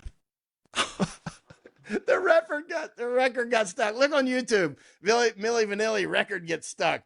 And they're like dancing and they're doing it. And it's like, it must have been an album or something. I don't know. It wasn't a CD, I guess. I don't know. But somehow it gets stuck. And it became like, they were lip syncing. And then they admitted to it. If they were Trump would have been like, "Oh yeah, my vocal cords are bad. I got tuberculosis or something." I don't know. Trump would have been like, why are you attacking me, man? Yeah, I'm a great singer. My voice was bad, but I had to give you the show. It's like, that would have been Trump. Milli Vanilli's like, "Yeah, we did it. Oh, it's terrible." So that was the end of Milli Vanilli, right? And just look them up. But there's a lot of bands that happen like that. They were pulled together. They're sort of semi-fake. They've got talent, but they were enabled, right? You've got talent, right? But they become a property. Milli Vanilli was a property, right? They were something that somebody made. They're like, okay, to reach these audiences, we need somebody that's like hybrid black. They dress like Metro, like half boy, half girl type stuff. And so you're reaching a certain market segment, and then you'll have somebody else for other market segments, and you saturate the market, and then as an information war thing, either the music itself or at the concerts or through their interviews that they do, they saturate out with information more as well. That's another way that information war is played. Yeah, but look up Milli Vanilli. There's a lot of bands like that, and I forgot where I was going with that, but it's quite funny when you look at the information wars that are going on, and these properties like Charlie Kirk was clearly a property for at least some part of his time, and so was Candace Owens. And Candace Owens, like I met Candace Owens in the Daily Wire studio in Tennessee. I was this close to her, right? I talked with her in the Daily Wire studio because Masako, my wife, was interviewing her. Masako translated her book to Japanese, right? She translated Candace Owens' book to Japanese. So that's why we were there. Masako was interviewing her. So we were in the Daily Wire. I'm like, wow, she's in the Daily Wire. So, she was a property for years. And then apparently also got off the reservation or left the plantation like Charlie Kirk did, right? So it's obviously if that's legit what she's doing off the plantation, which I suspect it is, she's obviously in great danger herself, right? She's obviously in great danger. It would be, I mean, if something happens to her now, I mean, it's going to be just very hard to keep. There's only so much lipstick you can put on this pig, and it's very obvious what's happening. But I think what's happened with Candace Owens, I'm just guessing, I don't know this to be true, this is my intuitive sense, is I think, like with Charlie Kirk, my intuitive sense is they were properties. They clearly were properties. That's just, they were. And then they both got a mind of their own. They both have their own egos. They both see their own bases that would slip out of their hands. If they keep selling it, basically they would just drive that airplane in the dirt for the Zionists, and then they would be left with no followership. Because one of the habits that you see that the Zionists have is whatever they use, eventually they run it into the ground. They run it into the ground. It's just they do for whatever reason. I mean, they have a great Hollywood going and then run it into the ground. You know what I mean? It's like it's just a habit. I don't know why that happens, but it'll be something almost certainly in the mythological firmware. If you want to know what people are going to do, there's certain things that you need to study in detail. One is mythology, and you need to understand people's mythologies to some level. That's very important. And you need to understand on the higher level routes and resources, right? And historically how things happen, routes and resources. When there's, I don't say, Indians that are on land that's filled with gold, you got to get those Indians off that land because you want that gold, right? And so they'll use fire water, they'll use all these different mechanisms, and or we'll give you some land over in some other place, and we won't be trouble to you. And and next thing you know, you have a war with them. And next thing you know, you got your gold mines, right? And so anyway, at the end of the day, these properties, some of them are getting lives of their own. Like, it's clear that Candace Owens also has an ego. It's clear that Charlie Kirk had an ego, which can work for them or against them, right? If the ego says, my real power is with my base, then they're going to float off. If their base floats off, they're going to go with that base. Now, what are you going to do? You've created this monster, right? Well, it was a great thing to begin with. It's a monster against us, but now it's a monster against them. So what are they going to do? How are they going to treat Candace Owens now, right? I don't know. What are they going to do with Tucker Carlson now? He seems to have gone off the reservation as well. I mean, I don't know. Are they really off the reservation? It's hard to tell. It's hard to tell because these information wars are quite complex, right? And there's no telling what they're actually doing. I don't know. But anyway, I should call it a day. I've talked too long, and I don't even know if the signal's going out well.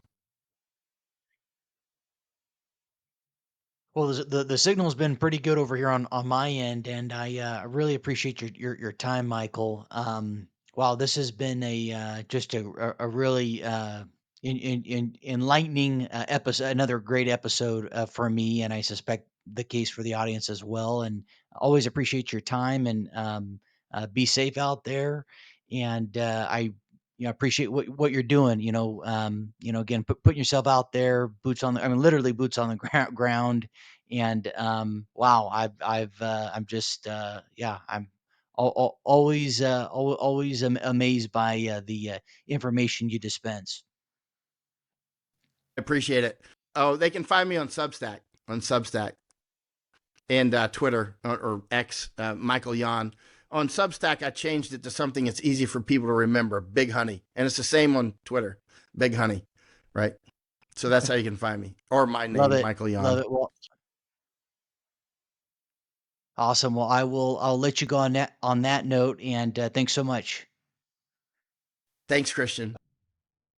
Quick ask: over half of you who watch the show regularly haven't yet subscribed.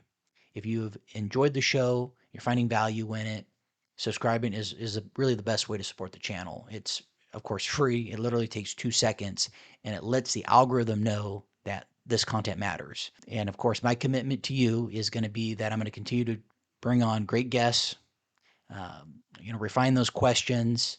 And of course, I'm always receptive to your feedback. If there's certain people that you'd like to have on, or certain questions, or this, that, and the other that you'd like to have as part of the show going forward, things of that nature, please let me know. I'm pretty easy to access. Anyhow, that's my commitment to you. If you can subscribe, that would mean a lot. Thanks.